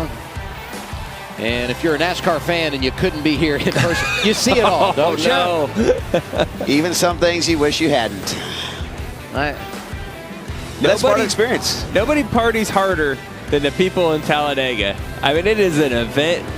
I was just telling these guys, we got down here Thursday night with my family, and there was already people camping.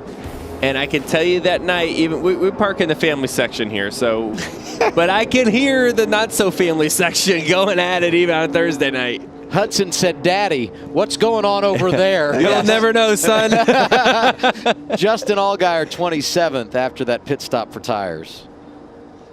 I just needed a moment to breathe, know that I can go out here and do what I need to do and go after it. So I hope it, like I said, I don't want to ever second guess you, and I'm not. I just know mentally I needed that. Let me tell you about the most important part of that race car, the 6 inches between that helmet clip. It's all that matters on that thing. Yes, sir. Well, right now that's what matters because he's got all the tires he's going to get. It's time to go run the next 26 laps here as we go green as hard as you can. Let's give some love to Brett Moffitt leading this race. He's led 15 laps today.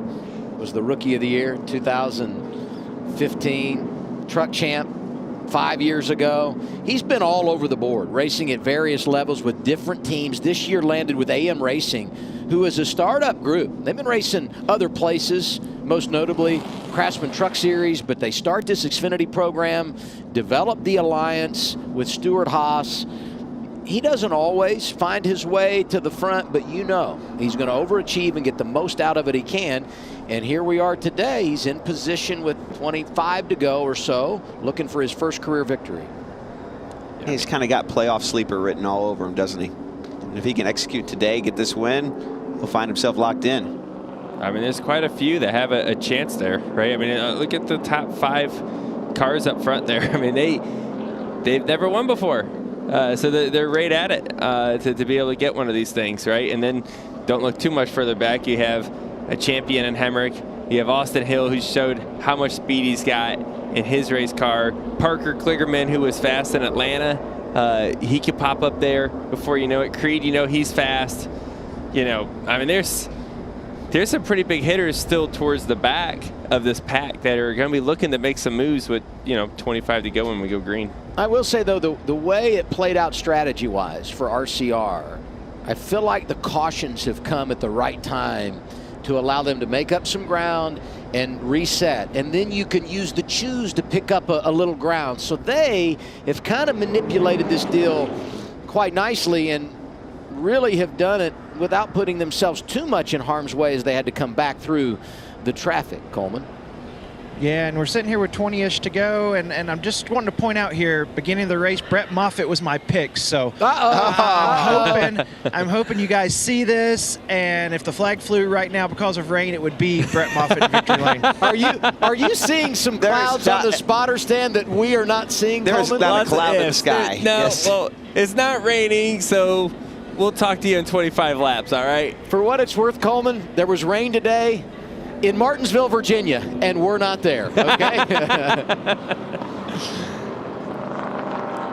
So you talked to these Dash for Cash guys, right? You got 1 in 12 in Cole Custer. You got another Dash for Cash here. $100,000 on the line. Josh Berry back in 16th. The other two are wrecked. So you got a 50% chance of winning $100,000 right now, and they're not too far from each other. Would you shake on it right now and take 50 apiece? Nope. All or nothing, baby. Imagine that. A greedy driver. Oh, yeah. Yes. All right, we had to add another lap here. So part of that's a scoring issue that revolves around Brandon Jones, who had gotten the free pass. Our Ford Performance Track Fact, 53 race Xfinity winless streak by series regulars when it comes to Ford. Last time they won, and this is a series regular because if you go to last year, Cole Custer won in the 07, driving for Bobby Dotter, but they had that alliance with Stuart Haas. He won at California. But the last time a series regular won, your teammate Joey Austin Cindric did it at Indianapolis on the road course. There it is. This is amazing. The drone camera is keeping up with the race cars. I know they're under caution speed, but these are some incredible camera shots. Josh? John Hunter Nemechek checked and released from the care center. What happened there from your perspective? I don't really know, other than I jumped from mid to the top. I had a big run, tried getting up in front of our teammate to work together, and when I slid up there and got to the top lane, it just turned sideways on me, and at that point I'm just along for the ride. So I guess I shouldn't have jumped to the top like I did there through the trial oval, but was getting down to the end and felt like teammates could work together. So our car was as fast as Xfinity 10G today. We were able to push and get back through the field. So thanks to Mobile One, everyone at Toyota, Joe Gibbs Racing on this 20 team for bringing a fast piece, and hopefully we can throw this one out and go to Dover and get another checkered flag next week. Thanks, John Hunter. I'm not going to lay down favorites this far in advance, but put him on the short list next Saturday at Dover. I mean, he's always good there, and Joe Gibbs Racing will bring a strong Toyota for him, already 2 wins this season. We've been watching from the booth this drone that's working the tri-oval. Special thanks to NASCAR for allowing our Fox production team to put this piece of technology in play for our coverage. It is so fun to watch this. Distracting at all could it be for a driver coming through and you see something like that out of the corner of your eye? You see it. You see it out there, yes, and yes. it's kind of cool. And there's two of them. That's the smaller one. There's one of them that's like, it's huge. It's like 3 times the size of that one. They're both really cool. I'm just glad that whoever flies it seems to be very good at it. And they're not flying in front of you guys or around you guys when you're out there racing under green flag conditions. Just want to be clear about that. 24 to go. We get the restart at Talladega. Front row, a couple of Fords, a couple of drivers looking for their first win. Brett Moffitt in the 25. The 39 is Ryan Sieg. And the intensity is going to ratchet up big time here. And we talked about not many Fords out there, but look at the 2 leaders right there. A couple Mustangs running together on the bottom lane. That was the okie dokie, wasn't it? The okie dokie. I think they might be planning on trying to work together here. Pushing hard, even from the 3rd place car down there is pushing really hard. I think that phrase was born in a Craftsman Truck Series race on FS1 a few years ago when you were in the booth. Is that right, Joey? I believe I may have originated the okie dokie. I'm not sure how much it's sticking though. Austin Dillon says, all right, I'll okie dokie my way to the front here. Nice move on the outside of Kaz Grau. He's going to build some momentum. He's got a whole bunch of friends behind him with them Chevrolets. Yeah, Austin Hill looking so good in that 21 car. Sneaks up behind the 39 and the 25 that slide up to cover the outside lane. And Austin's, I just think Austin's going to take every run he can, and there he is right there. He tried to squeeze it in there, and actually the 26 kind of closed the gap. Great defense by Kaz Grau. That's how you stop the middle lane right there if you're the bottom guy. You just don't let that hole open up. You know, Kaz Grau's got that damage from hitting that tire. You know, I'm not sure he's going to be the best leader. How is he up there? I just cannot believe the 26 for Sam Hunt Racing is making it work, but he is. Yeah, I mean, he's doing a good job staying up there. You can tell his car's slow, though, right? It's just by these moves that are happening to him. He's got to keep someone in front of him, right? He's got to hide himself from the wind, and, you know, he's just not going to be a great leader. Just 2x2. There's no 3rd lane. 2x2. There's no 3rd lane. And just to remind people, he hit a tire and wheel assembly going 50, 60 mile an hour. And he's even just to be still on the racetrack is pretty amazing. Absolutely. It left a mark. Car sounds a little strange there. I'm not sure what the noise difference is about, but I'm sure the air going over it's a little different. He's in that low lane. There's 2 cars out back with you. It's the 8 and the 1-7 jumping back bottom again. Low lane for Kaz Grau behind Chandler Smith, Sheldon Creed. Ryan Sieg in charge in that outside lane. Got the Ford of Brett Moffitt behind him. Then it's Austin Hill. I keep watching for the 21 to slide down in front of the 2 and those RCR Chevys to hook up one more time. Yeah, you got a feeling it's coming. Yeah, you see they're side by side right now. 21's not quite clear. Now he is. And he's kind of hanging up there. It's interesting with the 39 and 25, both Fords, but sitting 14th and 16th in points. Both of them kind of close to that playoff cutoff line. You know, wanting a little bit more and a win would be huge for them. Oh, this is their big chance. There it is. We talked about it. Austin Hill, was he going to make the move? He made it to the bottom. He didn't have the 2 with him. You're clear of the 25. The 2's back there, but a little too far back. See, this is the power of working together, the 39 and 25. They might not be teammates, but they're behaving like it, and they're able to defend the runs from the fastest car of the race, the blue 21 of Austin Hill. Justin Allgaier making the fresh tires work in that bottom lane. 7 starting to cycle to the front. He's now 3rd in line behind the RCR Chevys. Coleman? Yeah, let's think back to what we said at the beginning of the race. Brett Moffitt's always been known as a great pusher, and we've seen it right there. The 21 had his big run, and Moffitt's just really good at attaching and not, you know, locking bumpers, just doing that solid tap. And we see, like, now he's got 7 guys cleared on the top lane. But when I think of Brett Moffitt, I've always thought of him being that pusher and a guy you want behind him at the end of these races. Well, you said it, Coleman. We know. That's the one you picked. He's doing pretty good up there. And, you know, you look at Austin Hill, right? We talked about how fast he was. He made a move to try to get the lead. He went down there when his help was too far back and lost too much momentum and then went backwards. But now he's trying again. Oh, Josh Berry spinning. No caution yet, and there it is. Incredible save for Josh Berry. Went down on the apron, brought it back up, no contact. Now the question is, what do they have for tires left? Because obviously he's going to want some tires, I think, after that spin. He was in the top 10. And maybe the bigger thing here is the loss of track position, as he's one of the 2 drivers remaining going for the Dash for Cash. Here's what happened, bringing out our 7th caution of the day. Kaz Gralla looks like behind him.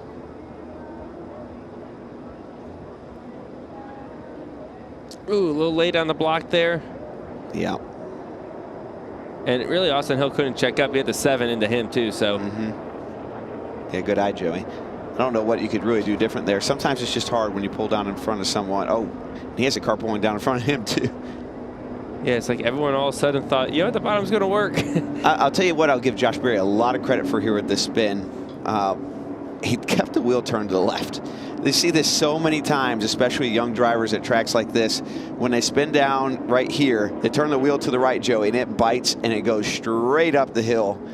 And you wreck really hard. So I was impressed by that. Young race car drivers, that's exactly how you handle that. Onboard Kaz Gralla. This is the Toyota onboard camera. 11's going with him. Keep filling that top. Still green here. Still green. Stay in it.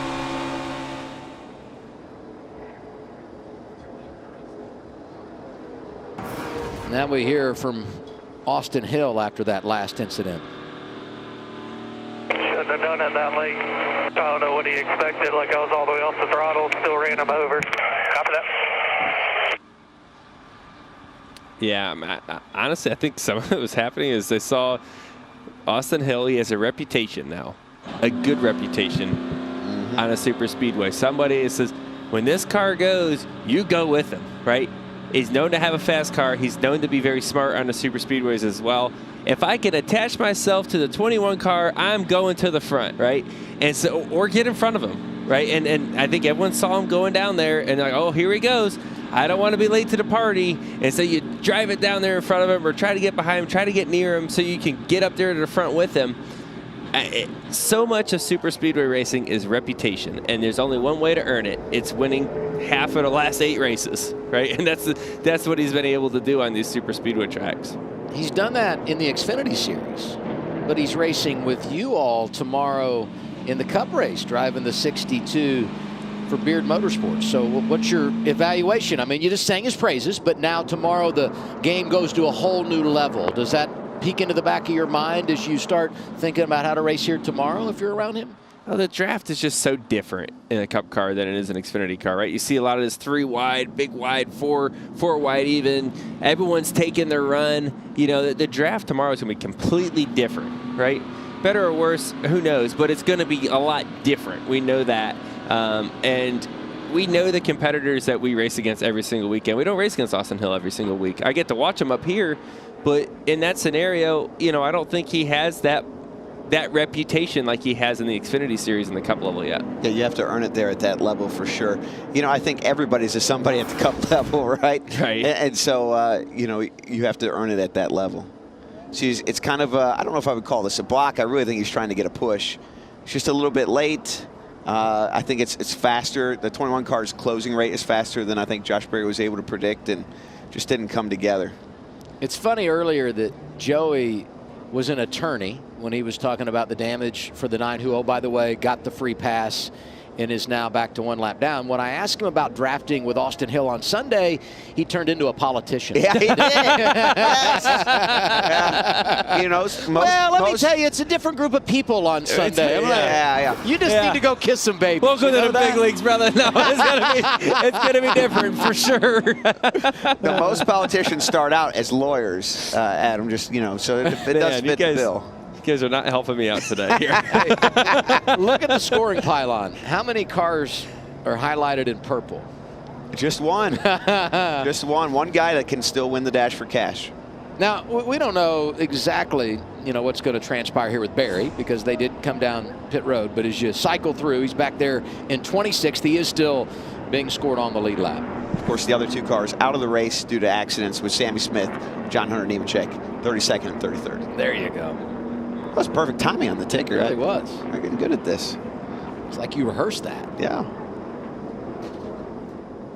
The starting and stopping. Rhythm is something. I feel like every time I work a race with Kevin Harvick, he talks about rhythm. Find your rhythm, find your rhythm. And rhythm is key at every type of racetrack, even though what type of rhythm it is can be different depending on where you are racing. I feel like we have not had rhythm today. How challenging now to focus and get ready for 15 laps, maybe more if we go to overtime. Yeah, we lost the rhythm, for sure. We had it in the first stage, and they went green. They raced it. It was really good. Second stage, a little bit more intense. Got a car hitting the wall. Got one rolling over. And then, now we're into the end of the race where everybody's making moves like we just saw, and it's just going to keep bringing the caution out towards the end of this race.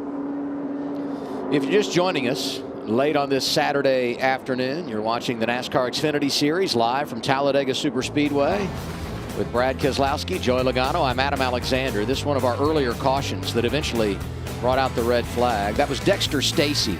Got shot out of line, hit the inside wall. He walked away, was okay. Jade Buford in the 5 hits the 0-2 of Blaine Perkins, who goes barrel rolling down the back straightaway.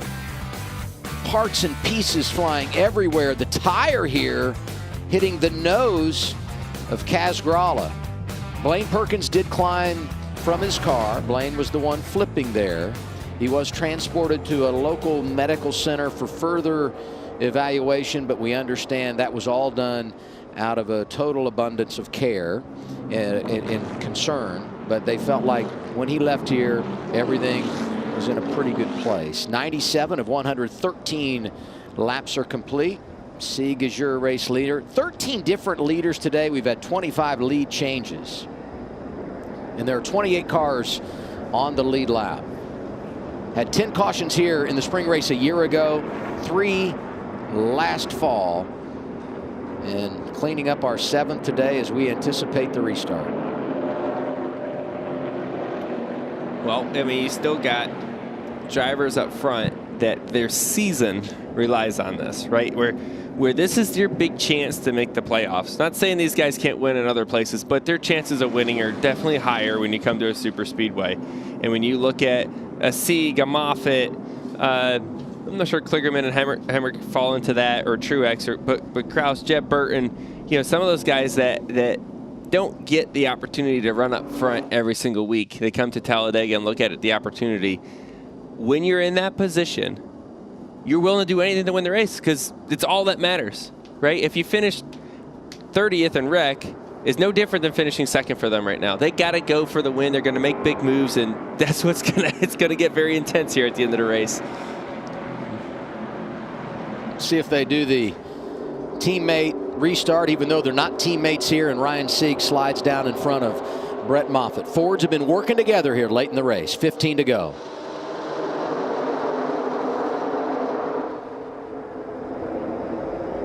Still lined up with you, the 48. Listening to Ryan Sieg radio. Stay down on him. Still right with you. Half a part below you. Back up to you now. He's got a car length behind him from the bottom. I like this push from the top, Joey. 39 is going to clear for the lead. And as soon as he gets cleared, goes for the pass. Now they're both pretty far out there. Neither one of them has help, and as the cars catch them, they're going to catch them pretty equally. Looks like they'll keep racing side by side. See those two Fords get together again. Those two have done the best at working together. If they can keep that up, they can kind of control the pace of this race. They got to get clear, though, to control the race. Right now, it's nice they're working together, but they don't have the pack strung out like they would want. They're going to have to work really well together down this back straightaway, which they're going to have a pretty good opportunity to do off the corner here. Look at Justin Allgaier trying to create his own lane, running right down the middle. The pushing's definitely getting more and more aggressive. You see him wiggling down the back straightaway. They get the wiggles there. That means the shoves are getting a little bit bigger. 4 wide. Yes, that's what I'm looking at. We're looking at the same thing here, Ed. 4 wide into turn 3, and you're right. Justin Allgaier is making moves, carving up through the middle. Derek Kraus in the 10, getting shuffled, making his 3rd career start today. Riley Herbst working back toward the front, involved in that caution a handful of laps ago. He's in that outside lane, driving the 98 for Stewart Haas. Along with Jeb Burton. Jeb Burton, of course, winner of stage 2. We haven't seen much of him here in this final stage, but he's just now starting to break into that top 7 here. State water heaters on, board camera. Behind him, Austin Hill. In front of him, 48, Parker Kligerman. Oh, that's where it gets scary to me. When they get that tight on each other, he's a little bit off-centered. One tap the wrong way is going to send Parker to the right pretty hard. Top tacking up. Sam and there's Mayer a crash. Sam Mayer around. Derek Kraus involved. The 8 of Josh Berry. The 7 for Justin Allgaier. Got 3 of the junior motorsports cars right there.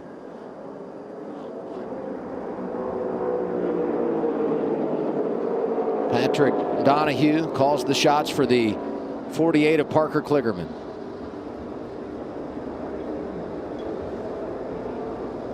I have to see the replay there a little bit. I saw that it looked like maybe the one car got turned or got sideways, Joey. It looked like the one was sideways. I'm not sure how it happened.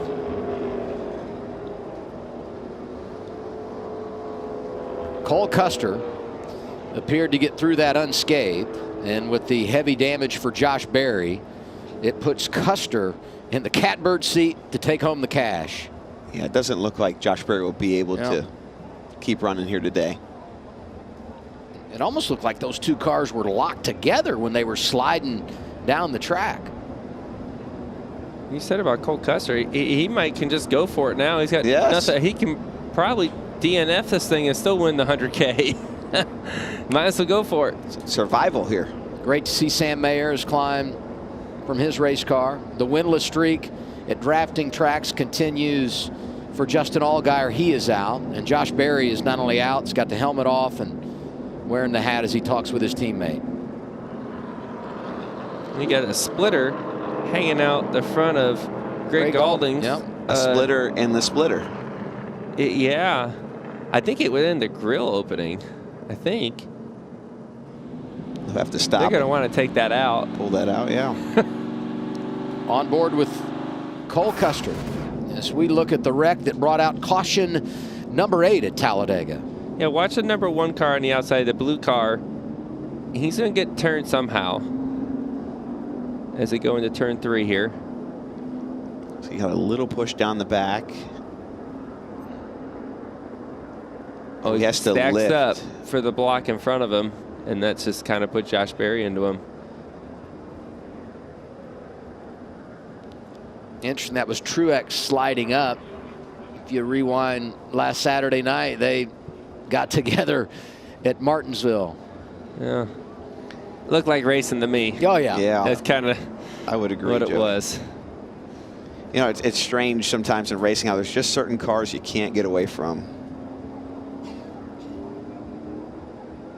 I mean, Truex was trying to get up in front of him there. And Sam did what he had to do, right? Sam had to check up for that. Yeah. And by the time the chain reaction gets back to the 3rd car, that's what happens. Saw Parker Retzlaff sneak through there. There's Greg Galding. He's already picked up the splitter at that point. He must have Sam Mayer's splitter, I think.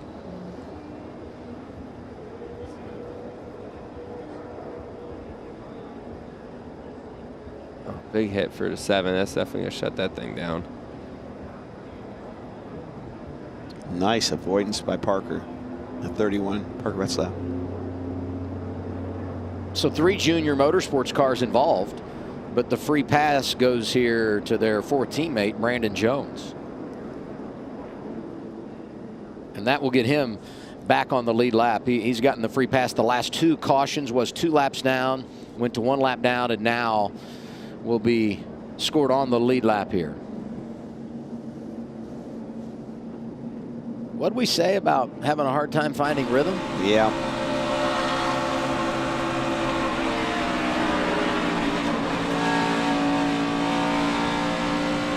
Man, all I know is when that happens in front of you all the time, and those wrecks happen, you see it happening, and you're like, oh, and you're on the brakes. You're like, just stay up there. Let me get through here. And it's always that close. I mean, it's what it looks like from inside the car in these camera shots is exactly what it looks like for real. And the feeling, though, is just like, it's a sketchy feeling for a second.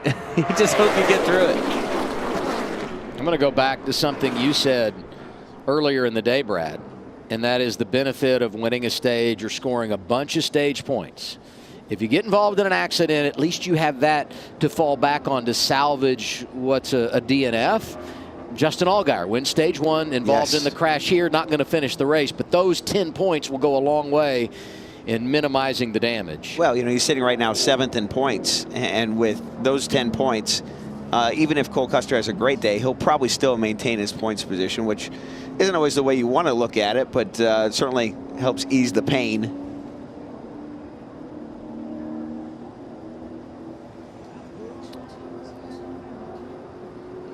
Cautions breed cautions, though. We say that all the time, and it's the old racing cliche, but it really holds true, especially at these types of tracks like Daytona, Talladega, Atlanta, these restrictor plate, big open tracks.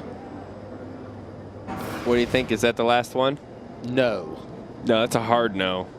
That was. Well, I guess my thought is, we've wrecked this many times. Why not wreck again? We're this much later, and it's just going to get that much more aggressive. I would say this.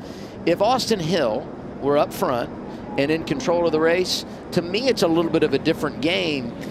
With so many others up there that haven't been in control and looking for their first win, I just feel like that changes the dynamic a little bit in the way they race. I don't know. That's why the hard no. I shouldn't be analyzing this. That's just my thought. Regan? I think you're right. What an impressive day for Parker Kligerman so far. Started last today, up in 4th place right now. Crew Chief Patrick Donahue. Does he have enough to get those last 3 spots? I think so. I mean, we just got to pick the right lane right here, and then hopefully we can push and then get a little break over in 3 and 4. Parker's done a heck of a job. Brandon's done a good job spotting, and see if we got enough. I mean, we started last. We've fought for track position. Pit stops haven't been pit road hasn't been our strong suit today, and I don't know if I've called the best race, but he's done great. We'll try to get that spike coolers up front and have some in victory lane. I want to say hi to Scott and everybody in Nashville, and let's try to bring it home for you. Good luck. Thanks. Sam Mayer has been released from the infield care center. This would be an unbelievable story, wouldn't it? Scott Borchetta and everyone with his 4018 Big Machine Racing getting their first win. Parker's a great race car driver. I mean, these types of be tracks. Their second win, I should say, but the first for Parker. Yeah, these types of tracks. He's won here in the Truck Series before. He's got, I think, what it takes to close this race out. And I think he's got the team to do it. So, opportunity is knocking right now. Here are the numbers you need to know for Parker Kligerman. And by the way, he's won here twice at Talladega Superspeedway in the Craftsman Truck Series. Every time I see drivers born in the 90s, I'm like, are you kidding me? And he's really touched all corners of the motorsports world, working on the NBC side as a pit reporter, and this year going full-time with Big Machine. Last year, they had a collection of drivers, and they managed it quite well. But I feel like when you go to one guy full-time, it opens so many doors. And even though they had success last year by putting some cup drivers in and all that, this is really a tremendous story to watch a veteran driver like Parker continue to help grow this team. Yeah, he's sitting 12th right now in points. He's right on that playoff cut line. I know we're really early to the playoffs, but a win for a guy like him, no different than Ryan Sears, Brett Moffitt. Guarantee him in the playoffs, where if he doesn't get it, he's going to be sweating this all summer. Absolutely. He's going to be right there on the cutoff line throughout it. And, Parker's done a good job, but this team has done an amazing job at growing, right? Just slow, methodical growth.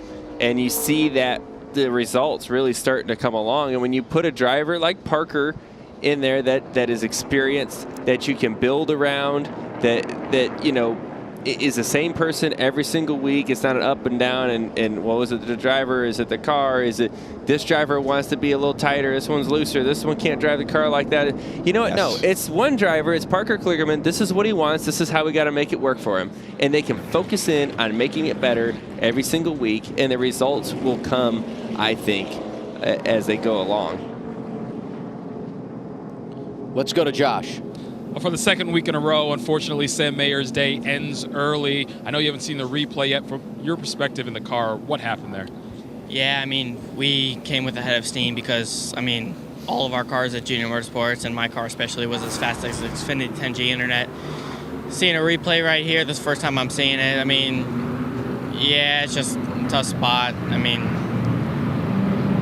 it sucks to watch because I feel like the 19 came up, and I didn't want to wreck I didn't want to wreck the whole field, and I ended up doing that anyway by backing out of it. The 8 just was on my bumper. I mean, that's what we're there to do. We tried to make that 4th lane work, and just unfortunate. I think I don't want to take credit for that because that's speedway racing, but it looked like I had enough room to go, but I didn't want to have another problem, so I kind of backed out of it. But unfortunate. I mean, it's Talladega. There's another hard hit that I've taken, unfortunately, but I'm looking forward to going to Dover where it's just as fast, but a lot more fun. Thanks, appreciate your time, Sam. And we're going to walk over here to your teammate, Justin Allgaier, and check in with him. Also has been checked and released from the care center. Justin, I know you probably haven't seen it yet, but from your perspective in the car, what happened there? Well, I just saw it in there.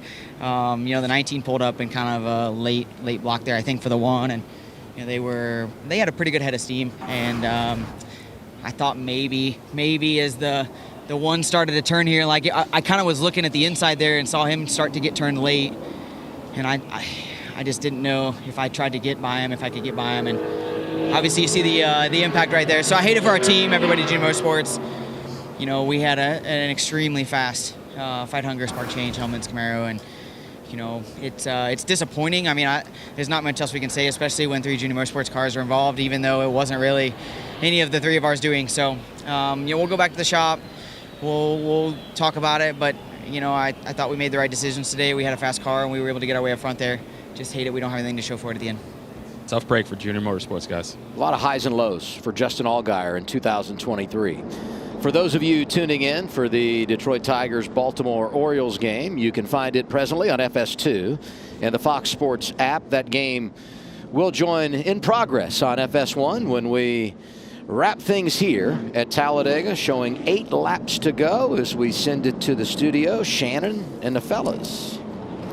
Thank you so much, Adam. I can't tell you how many times during the pre-race show we talked about the Junior Motorsports teams and what happened in Daytona earlier this season. I think we jokingly said, just don't let it happen again, right? Not the same situation, but obviously the same outcome. Yeah, a little different scenario, and I'm sure Dale Jr. is just freaking out right now because of what it's cost him at the end of these 2 Superspeedway races. But this is Daytona. We talked about it with 3 laps to go. You see all 4 of those cars are in contention to win, and over the course of the next 3 or 4 laps, all of those cars get torn up. Justin Allgaier did go on to get a decent finish, but it's very similar to today, guys. Like, and it wasn't anyone's fault today. And when we interviewed Josh Berry in the pre-race show, he talked about there was some harsh conversations had about maybe the way they handled that at the end of the race in Daytona. Today, much different scenario though. Justin Allgaier is kind of just a victim of circumstance right there. Brandon Jones is still out there. It's not a pretty looking race car, but we're going to go back racing with much less than 10 laps to go. And I looked at that graphic a while ago. How many drivers are running at the front that's looking for their very first career Xfinity Series win? And Joey Logano said it. You can make your season right here. You win this race, you'll be a part of the playoffs here in a few months. We have been working together way too long because that's exactly what I was going to bring up, Adam. I'm sure that you knew he was going to say that as well, right? I can put a period on every one of Larry's sentences. There's no doubt about that. Well, I'm going to use one of his lines right now. If you're in it, you can win it. There's Brandon Jones. Ryan Sieg leading, never won. Brett Moffitt leading, never won. Daniel Hemrick has 1 win. It was a big one at Phoenix a couple of years ago to claim his first and only championship. Parker Kligerman restarts in the 4th position. 1 win for Big Machine Racing, but Kligerman winless as a driver in the Xfinity Series. Jeb Burton won here a couple of years ago driving for Colleague. Ryan Truex yet to go to victory lane. Behind that top 6, you've got 2 drivers that kind of do it at a different level. We know how good Austin Hill is here, and Cole Custer, 10 career victories, looking for his first of the season. And I'm looking at the guys running 11th, 12th, and 13th. Balicki, Poole, Williams. These guys all have a legitimate shot at a top 10, maybe more, which would be a really great day for them. And they've taken the other strategy, which is the kind of hang out in the back, wait for them to wreck, and then kind of migrate forward at the end. So now they've kind of, reaped the rewards for riding around, which I can't say I agree with, but they did it, and it's working for them. And now we'll see, I assume at this point, you might as well go race. You have a chance at winning the thing. Get up there at 6 laps to go. Ryan Sieg has been in the series for a long time. He's been a runner-up, including right here at Talladega, never to victory lane, as I said. Their race shop 2 hours from here in Tucker, Georgia. You want to see a party, put the 39 in victory lane. They would let it happen all night long. 6 laps to go. Sieg on the front row with a 25. It's Brett Moffitt. And the crowd is on their feet. They're ready to get back green racing. Pretty equal restart here. You see the top 6 cars really being able to stay almost mirrored inside and outside lane. Top 4 pushing away from the pack. Really loose behind them, though. Look how loose the pack is there. They're going to be coming with them with some energy. Once they are able to close up, their runs are going to be pretty big towards the top 4 cars.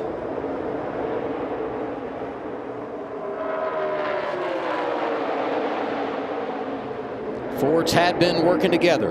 Now Sieg and Moffitt side by side for the lead as they head to turn 4. They'll see 5 laps to go this time around.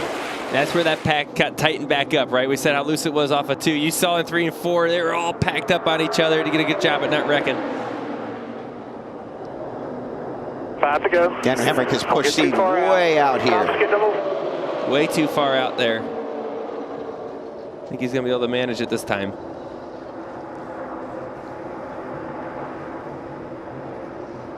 Oh, this is where the racing gets so intense. You get down to this last 5 laps, every move, you have no chance to recover from a bad move if you make one here. Every move is critical. On board with Austin Hill. Front lock, 25 is good by 1.5 in front to the leader.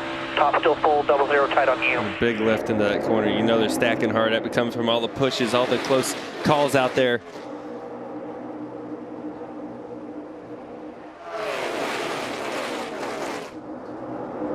Daniel Hemrick, we haven't talked about him a lot today. Whoa, it's a tight squeeze here with Ryan Tricks.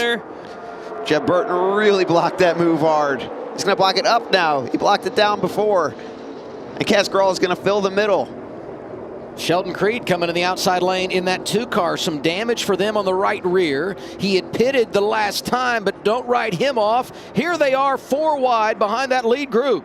And there was a lot of give and take going into turn 1 there with Ryan Truex. 2 times. Yes, multiple times. And you see he's paying the price.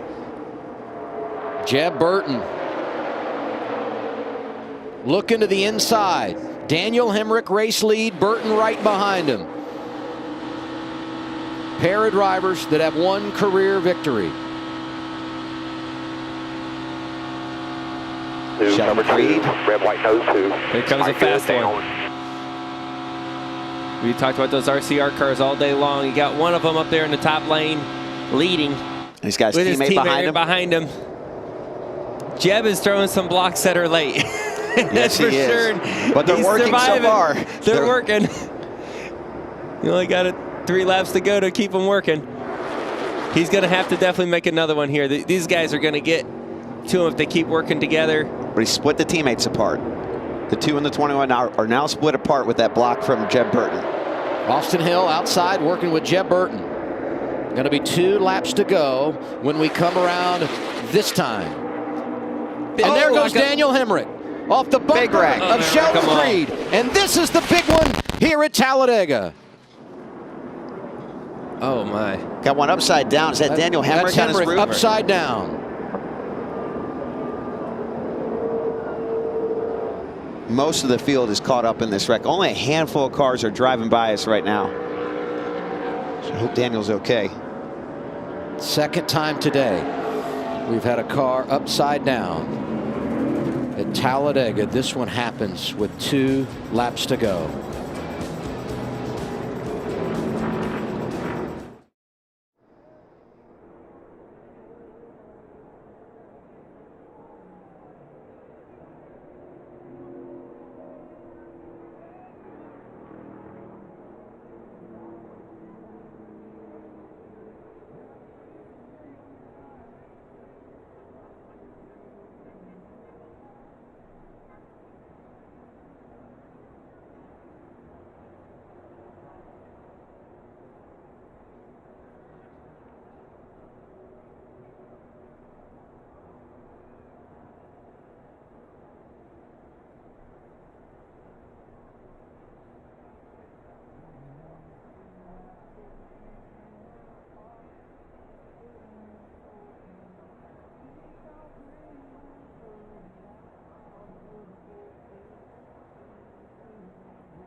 Ninth caution here at Talladega has led to our second red flag.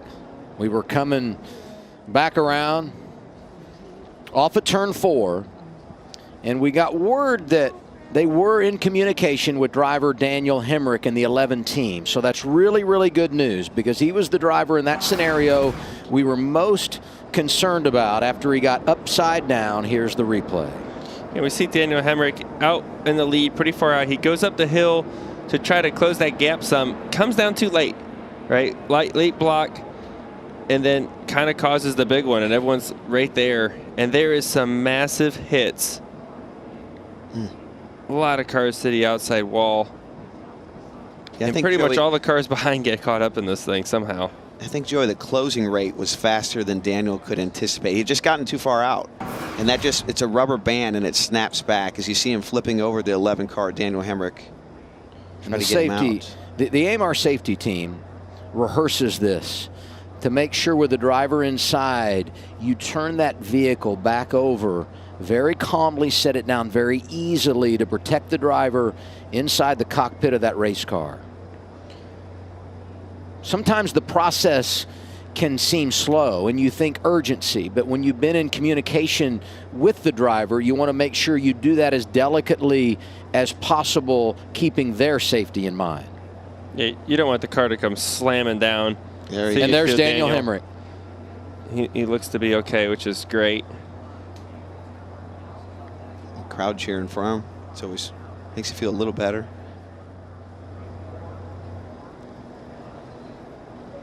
Glad to see that. He was on his roof for a long time in this wreck. Let's take another look at this replay.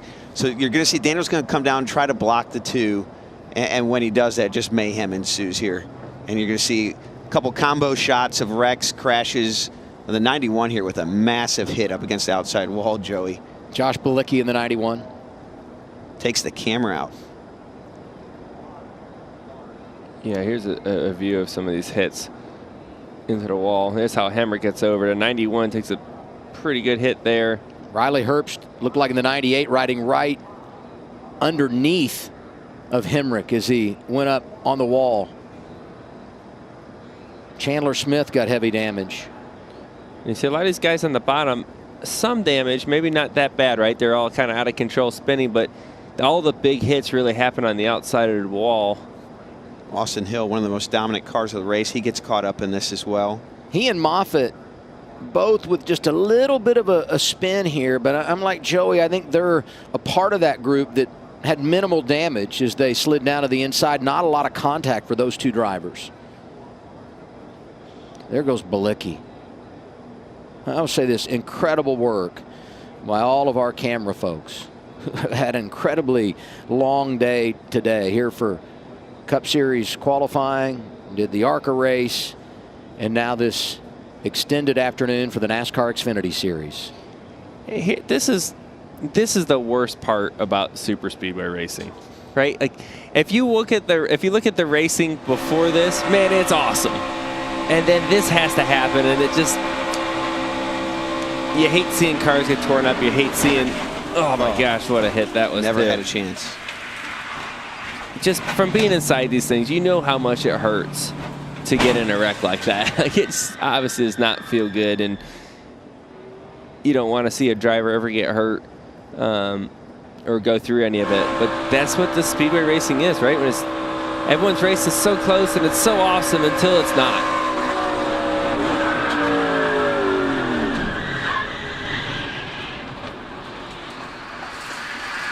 Austin Hill on board. He's sliding for a long time here. Oh, he gets hit from behind there at the end.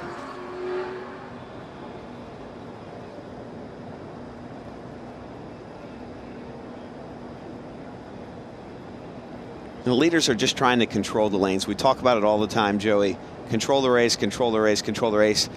Sometimes these races just aren't meant to be controlled. Yeah.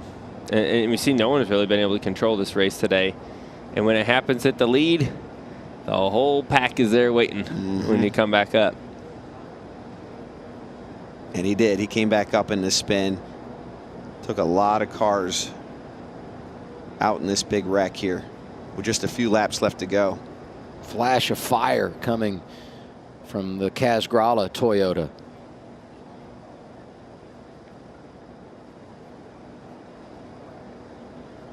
It looks from here they're doing a pretty good job of cleaning this wreck up. Obviously, a lot of cars down there. There's so many flashing lights, cleanup vehicles and safety vehicles down there. They're starting to pull off now, which is a good sign. Some speedy dry being put down as well. So the cleanup is, they're doing a good job at rapidly cleaning this one up. And lost in all this is Jeb Burton cycles to the lead. Him and Sheldon Creed running 1-2 now. Red flag at Talladega. A lot of cars beaten up in this one, but as Brad said, right now it's Jeb Burton in front.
It's just the Tigers.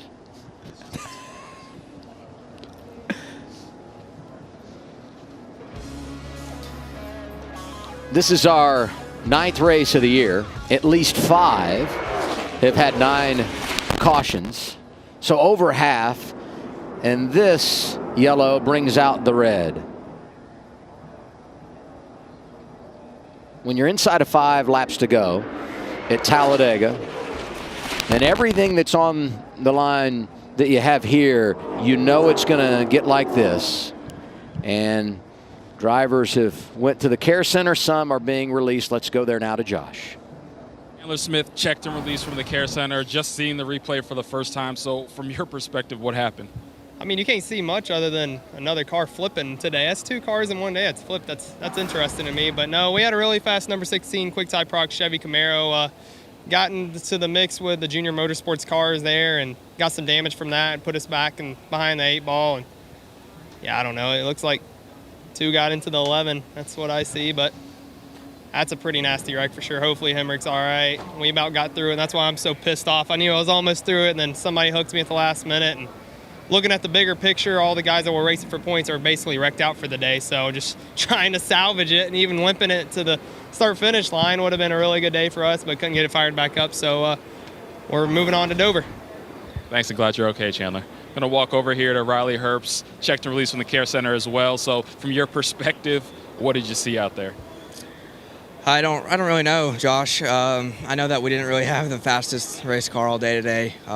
It's kind of what happens when you don't have track position. Just really struggled all day, didn't have any speed, and couldn't really go anywhere. The next thing I know, the 11's flipping off my nose, and that one stung a little bit, just kind of a stinger from the head a little bit. But we'll be good. Get to go to Dover next week and go haul ass at a racetrack that I love, so I'm excited. Thanks, and glad you're okay, Riley. Going to walk over here and check in with Ryan Sieg, and Ryan Sieg checked and released from the Care Center. What did you see there? Not a whole lot. Just saw somebody come across my right front. But maybe it was a late block. There was a lot going on. You know how it is, the end of the Talladega here. We had a great CMR roof and Chevrolet.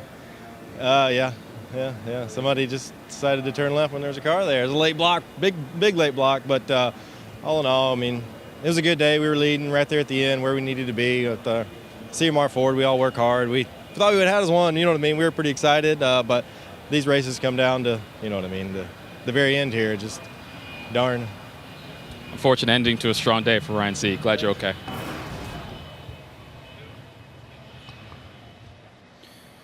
Ryan Sieg walks away. It ends an opportunity to get his first career victory at a place where he's been top 5 for the last 5. And late in this race, we've seen so many drivers that we just anticipate when we come here are going to be a part of the equation. Many of them trying to get that first trophy, and now they find themselves done for the day. Because finally, after so many what I would call many big ones, we get the big one as we were closing on the end of this race. Yeah, and you know, intensity picks up, end of the race, and the blocks are a little bit out of time. And you're really running the kind of this game of chicken. Is the guy going to lift for my late block or not? And, you know, Sheldon didn't lift, and that's what I think what I just saw there.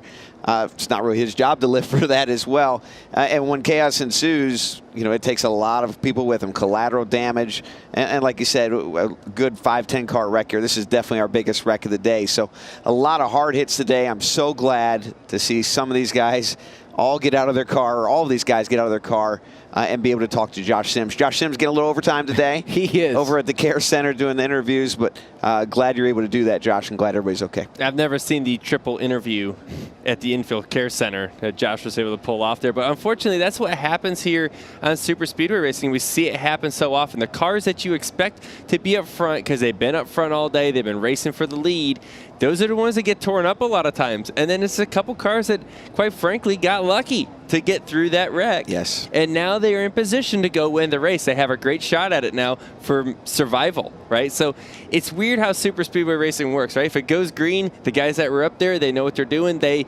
reap the reward from working all day and being up there. But then there's times like this where the guys that were hanging around all of a sudden get through it, and now they have a shot to get a big win. Cleanup about done. They're firing the engines. In fact, they're rolling now. Let's go back to the Care Center and Josh. Yeah, scary wreck there, but thankfully Daniel Hemrick checked and released from the Care Center. From your perspective, what happened there? Oh, man. Trying to win a speedway race. Was super pumped with the Circle Chevrolet, and to be honest with you, I haven't even seen a replay yet. Yeah, I just got too far out, it looks like. I was for sure late-ish on the block there. Should have committed. Gosh, there's so much give and take throughout the day to try to work with Alliance cars. I feel like within Colleague Racing, we got pretty beat up last week about racing other people and so on and so forth, a little more respect, and cut some other guys a break there earlier. I thought I was going to get one there, but it's also coming to the win. So I understand different stages of the race, but super big thanks to NASCAR, all the safety crew. That's the first time I've ever been over, I think, outside of a go-kart racing. So not the fission by Circle boost I needed. Everybody needs to check out their products, but it's the way it goes. But damn it, it's one to win. Glad you're okay, Daniel.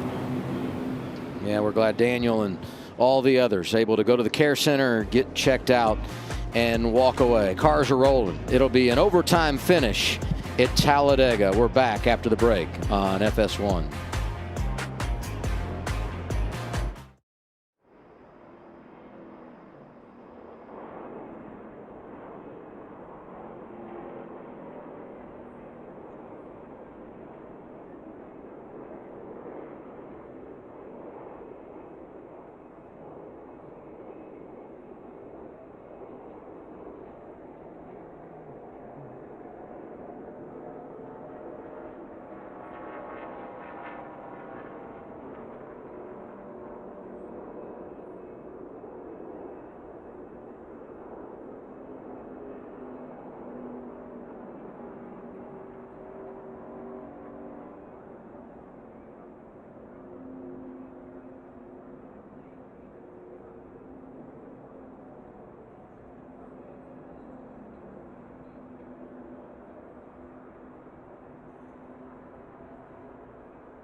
We're going to get an overtime finish at Talladega. A couple of years ago, it was rain shortened.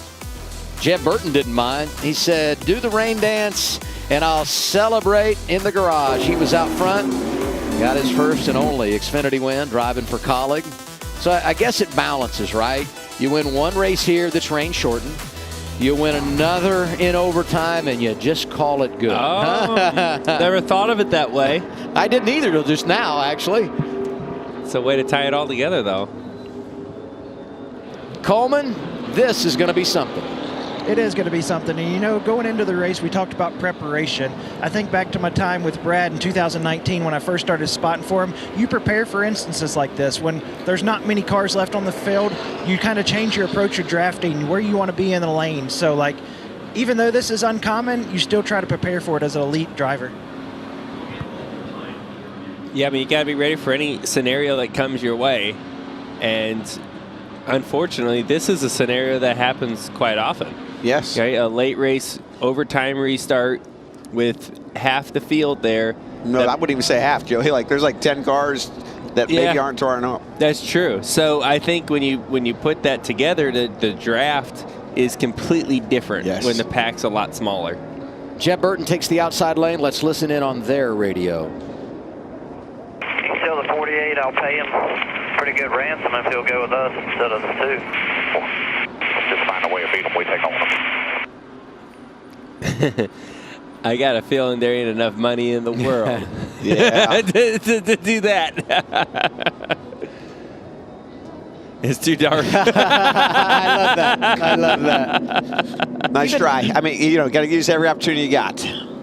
Last time NASCAR was here, Jordan Anderson racing in the Craftsman Truck Series, injured in a fiery crash off of turn 2. He comes back here owning this Xfinity team that is now in position to leave with the team's first trophy. Overtime presented by Credit One Bank, 2-lap shootout. And you look at the top 10, 8 of them have never won a race in the Xfinity Series. Their whole season can come down to the next 2 laps here with an opportunity to race in the playoffs. I'm really liking the inside row here, guys. Sheldon Creed, Parker Kligerman, 2 really strong cars here. Overtime presented by Credit One Bank.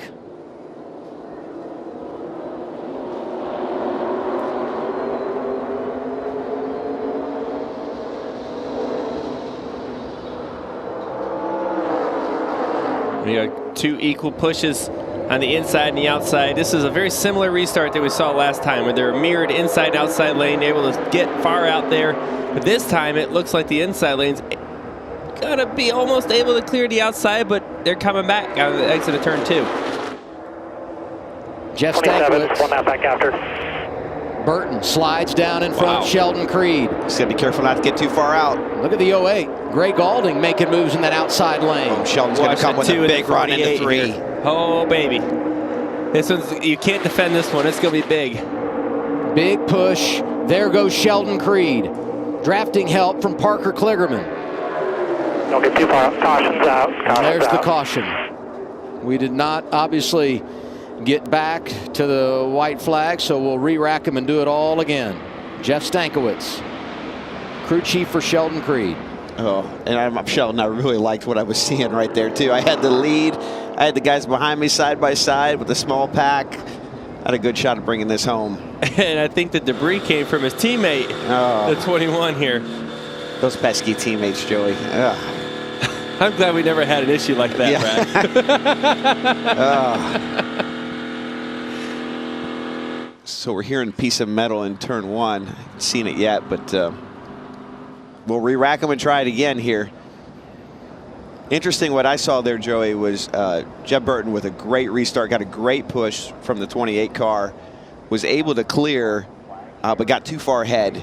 And you saw Sheldon, like you said, with that big run that you just can't block without causing a huge wreck. Yeah, I mean, it's hard, right? Like, you get the lead out there and you want to keep that momentum and keep on trucking. The last thing you want to do when you're in the lead is slow down, right? But you have to. You have to do that. You got to be able to manage that gap, because you lose that momentum, and those 2 cars, the 2 and the 48, were right on top of each other.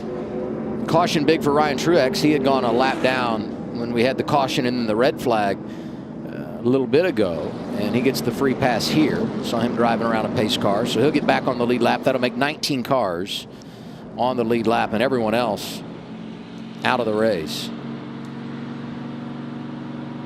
Look at there. Everybody's too wide there, trying to figure out what spot was I in when the caution came out. No one willing to give up a spot, waiting for NASCAR. At this point, you're waiting for NASCAR to give the lineup. Where do I stack in here? Is everyone's challenging the spot? Well, you use the scoring loop in this situation because we weren't on the final lap. Yes. So it's not just where was I. You have to revert back to where was I at the last scoring loop. First to the loops. And in that scenario, it makes it even more hard to judge, because everyone would question, well, where was the loop? And as tight as the racing is here, it is a very difficult thing for NASCAR to sort out. That actually should be pretty easy, right? The loop will tell you exactly who was where at that time. Probably a little harder to communicate it down to the cars than anything else. What a day here at Talladega. That one hurts every time by looking at it. Here's another big wreck. This one doesn't feel any better, Joey. Nope. This one lasts a lot longer. Big tire to the front of Kaz Grala's car earlier. It's been good to see all of these drivers get out of the cars after some really big hits. The only driver really of all of this that we haven't talked to is Blaine Perkins in the 02, who flipped early in the race. He was transported to a local medical center for further evaluation out of an abundance of caution. So we're hopeful and thinking about him in our second opportunity here at overtime. 2-lap shootout. And it's like what we just had. If the leader comes around, gets the white flag under green, the next flag would end the race. But as we saw here, if the caution comes out before we get to the white flag, we re-rack them and do it all again. And NASCAR has determined it will be the 27 of Jeb Burton who will be the race leader.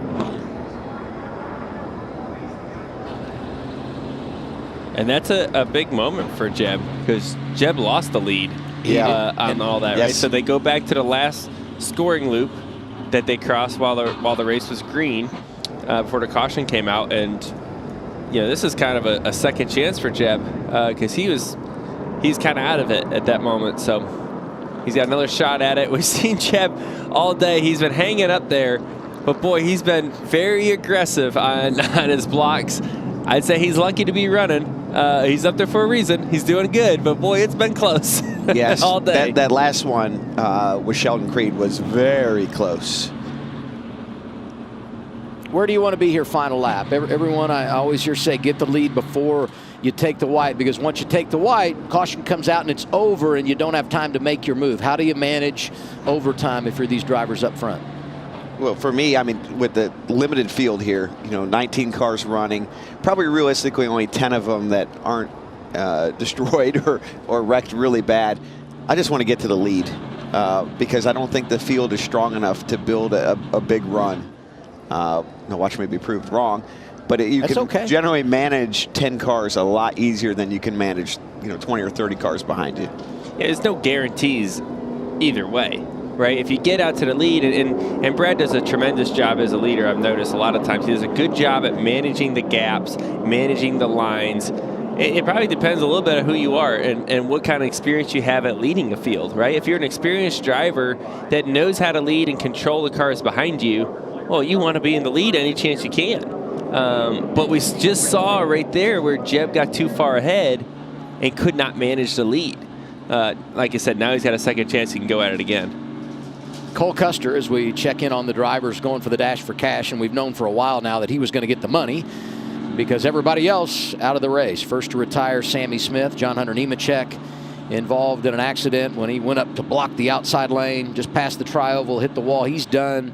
And Josh Berry involved in that accident in turn 4, I don't know, 15, 20 minutes ago. I'm starting to do everything by time of day rather than number of laps, Well, I mean, the sun is going down. I think they got plenty of sunlight, but the shade is all the way across the front straightaway here for sure. I don't think it's going to get too dark to race, though. I think we still have plenty of time. We're good. And I would also say there is still no rain in the area. We're going to finish this race. It might take several more green-white checkers, but we are going to finish this race. Look at Cole Custer coming back to the Xfinity Series this year, 10 career wins. He's been to the championship 4. Went cup racing, made the playoffs, won a cup race, and we felt like coming back here, man, this guy, he's got the keys to the car, gonna dominate. And they've had some rough rides. But if you look at the graph, it kind of looks like a W. so maybe this is a sign for the 00. We know he's getting 100,000. He'd like a trophy as well. And by the way, he's only got 2 career top 10s when it comes to racing in the draft, but one of those coming earlier this season at Daytona. Well, like I said, either way, he's going to walk out here with 100 grand, so this is going to be a reasonable day. The only thing I could have done different there is drag some more brake. I dragged a little bit. Do you think I need to drag more in that situation? That's the only play. I mean, maybe we were toast right there, so the only thing we could do, we get out like that, is come up so we can stay back up to them where we got 4 options. Yeah, that's called a real-time learning experience. Thankfully for Jeb, he's going to get another shot at it right here, right? If he can clear for the lead again, he's got to find some way to not get so far ahead. Because, like I said, the energy is just a huge rubber band. And the further out you go, the more you stretch that rubber band. And you know what happens? It snaps back. If you tuned in for baseball, we apologize you've had to wait. It's over on FS2, Tigers and Orioles, and we'll get you there as soon as we wrap things here at Talladega for the NASCAR Xfinity Series. We're getting ready for our second overtime restart. 10 cautions today, 2 red flags. It's been a marathon at Talladega. But hopefully here we get the payoff and some great storylines up there inside the top 5. We've talked about Jeb Burton, Sheldon Creed, a Truck Series champion, an ARCA Series champion who has never won in the Xfinity Series. Kyle Sieg going for his first career win. Same for Kligerman and Poole as we get to choose here. Yeah, a lot of guys taking the top lane, Joey. We saw 4 against 2 on the top. Yeah, I thought that was kind of interesting how that one played out. Interesting here is also Austin Hill's car. A little. I think he's going to pit probably before they take the green, I would assume. He's rolling around, clicking some laps off under yellow. I don't think the car's ever got that bad on skew at Pocono, but, that was out a little there. out of skew, huh? I don't know if he wants to go that fast, but hey, you keep clicking these laps off, he might gain a couple spots, right? As might get back to the top 10 if we have a couple of more overtime restarts. The way it's going. Yeah, that car is obviously hurt, is the word I would use for that. Yeah. It's a shame. That was one of the fastest cars all race, all weekend, and he's just trying to limp here for whatever he can. Yeah, I'd recommend not going if I was him. I would just pull her to the left. And we've heard from NASCAR that they are requesting that he get down to the apron and be out of harm's way. He may need the banking to get around the corner. That's right. Look at the 28 inside row 2. We thought Ryan Sieg might get his first career win today. What about Kyle Sieg? That would be unbelievable for this race team. Brad Parrott down there. They're excited, right? I mean, I don't think they can handle the intensity right now and the pressure that's coming their way and the excitement. I'm telling you, the Siegs win. Doesn't matter who it is, whether it's Kyle or Ryan. There will be a big party in Tucker, Georgia. Overtime number 2, presented by Credit One Bank. Who's going to do it at Talladega? Burton and Creed on the front row. In the second lane, Parker Kligerman, who is a great pusher for the bottom lane that restart before, is now with Jeb Burton on the outside. And last time, he was working with Creed and helped get him out front, right? That's right. Let's see if he can do it from the outside lane. And it looks like he may be able to do it, although the bottom looks stacked really nice. Don't write off Cole Custer. Right now, you can't write off anybody here in the top 10. The way this race has been going, this is still anyone's race, and they're way out again, Joey.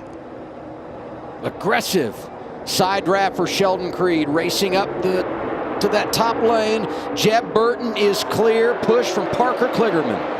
And this is where he's got to be so careful to not get so far out again. He's out there again, but they're pretty loose behind him.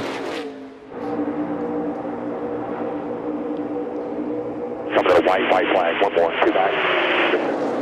The 2 looks like he's backing up. The 2 is going to be the first one with the run. If he transfers it to 48 or not, he's going to take the run. Here's the white flag. Final time around. Next flag ends the race, whether it be the caution or the checkers. Jeb Burton trying to win for a second time at Talladega. Sheldon Creed is there. Parker Kligerman is there. Garrett Smithley is in the mix. Here comes a big run. 00 is going to push the 2 car to Jeb Burton in the 27. If the 2 can get clear to 48. Down to the 2, down to the 2. Gets the block in, Joey. Yeah, Jeb's doing a great job. He's doing a good job at defending that. He's going to keep them 2 wide back there. If one of them gets single file, the run's going to be big. Jeb's way out there again. One more big run coming to the start-finish line. Watch that 48 in the outside lane. Watch the 2. Here they come, back through the tri-oval. Garrett Smithley is spinning. They're racing back to the checkers. Will the caution come out at the line? It's Jeb Burton. And the caution is waving. Jeb Burton with his second career win at Talladega, and it's the first for Jordan Anderson Racing. How about that? What a great story. I'm so excited for Jordan Anderson and Jeb Burton, but everything that Jordan went through last year with his injury from the crash to come back and get their first win. Absolutely awesome. Thank you. Jeb did a great job at learning from his mistake of the last restart, putting himself back in position, managing the gaps behind him, keeping them 2 wide, and really not letting them have a huge run come at him. Great job. It's fitting that this race ends under caution, our 11th of the day. Yeah, at least another half dozen cars wrecked in this last one. See Jeremy Clements on pit road. Jeb Burton wins. Unofficially, Sheldon Creed was second. Parker Kligerman was third. Cole Custer ended up fourth. He wins the Dash for Cash $100,000. Brennan Poole was fifth. Second time he's finished top 5 here at Talladega. Cesar Baccarella was sixth. And Parker Retzloff, who nearly flipped earlier in the race, comes back and finishes inside the top 10. Here's this last lap crash. You're going to see the 51 get a little help from maybe the 25. Pushes him into the 4. There's crashes all over on that last stretch there, Joey. Something happened to the 08 as well. Greg Gaulding. Yeah, surprised. I thought some of those runs, down the back straightaway that were going to be coming to Jeb were going to be too big for him to handle. And it seems like they kind of stalled out right before they got there, and he was able to manage that. A couple of years ago, Jordan Anderson decided to go racing in the Xfinity Series. Qualifying got rained out at Daytona. He was a new team, had no points, couldn't get in the game till late in the year.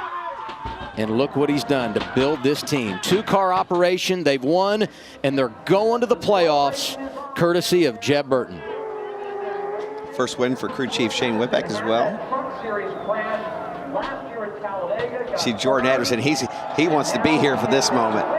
Talk about the highs and lows. A few months ago was the lows. Today is the highs for Jordan Anderson. Isn't that amazing? What a comeback. So happy for those guys. Jordan Anderson in that fiery crash in the Craftsman Truck Series here last fall. Airlifted out of here, but stayed with the plan. And he's seen it come full circle, as you guys said. The highs and lows today. He celebrates victory, and another piece of the foundation is laid for his race team.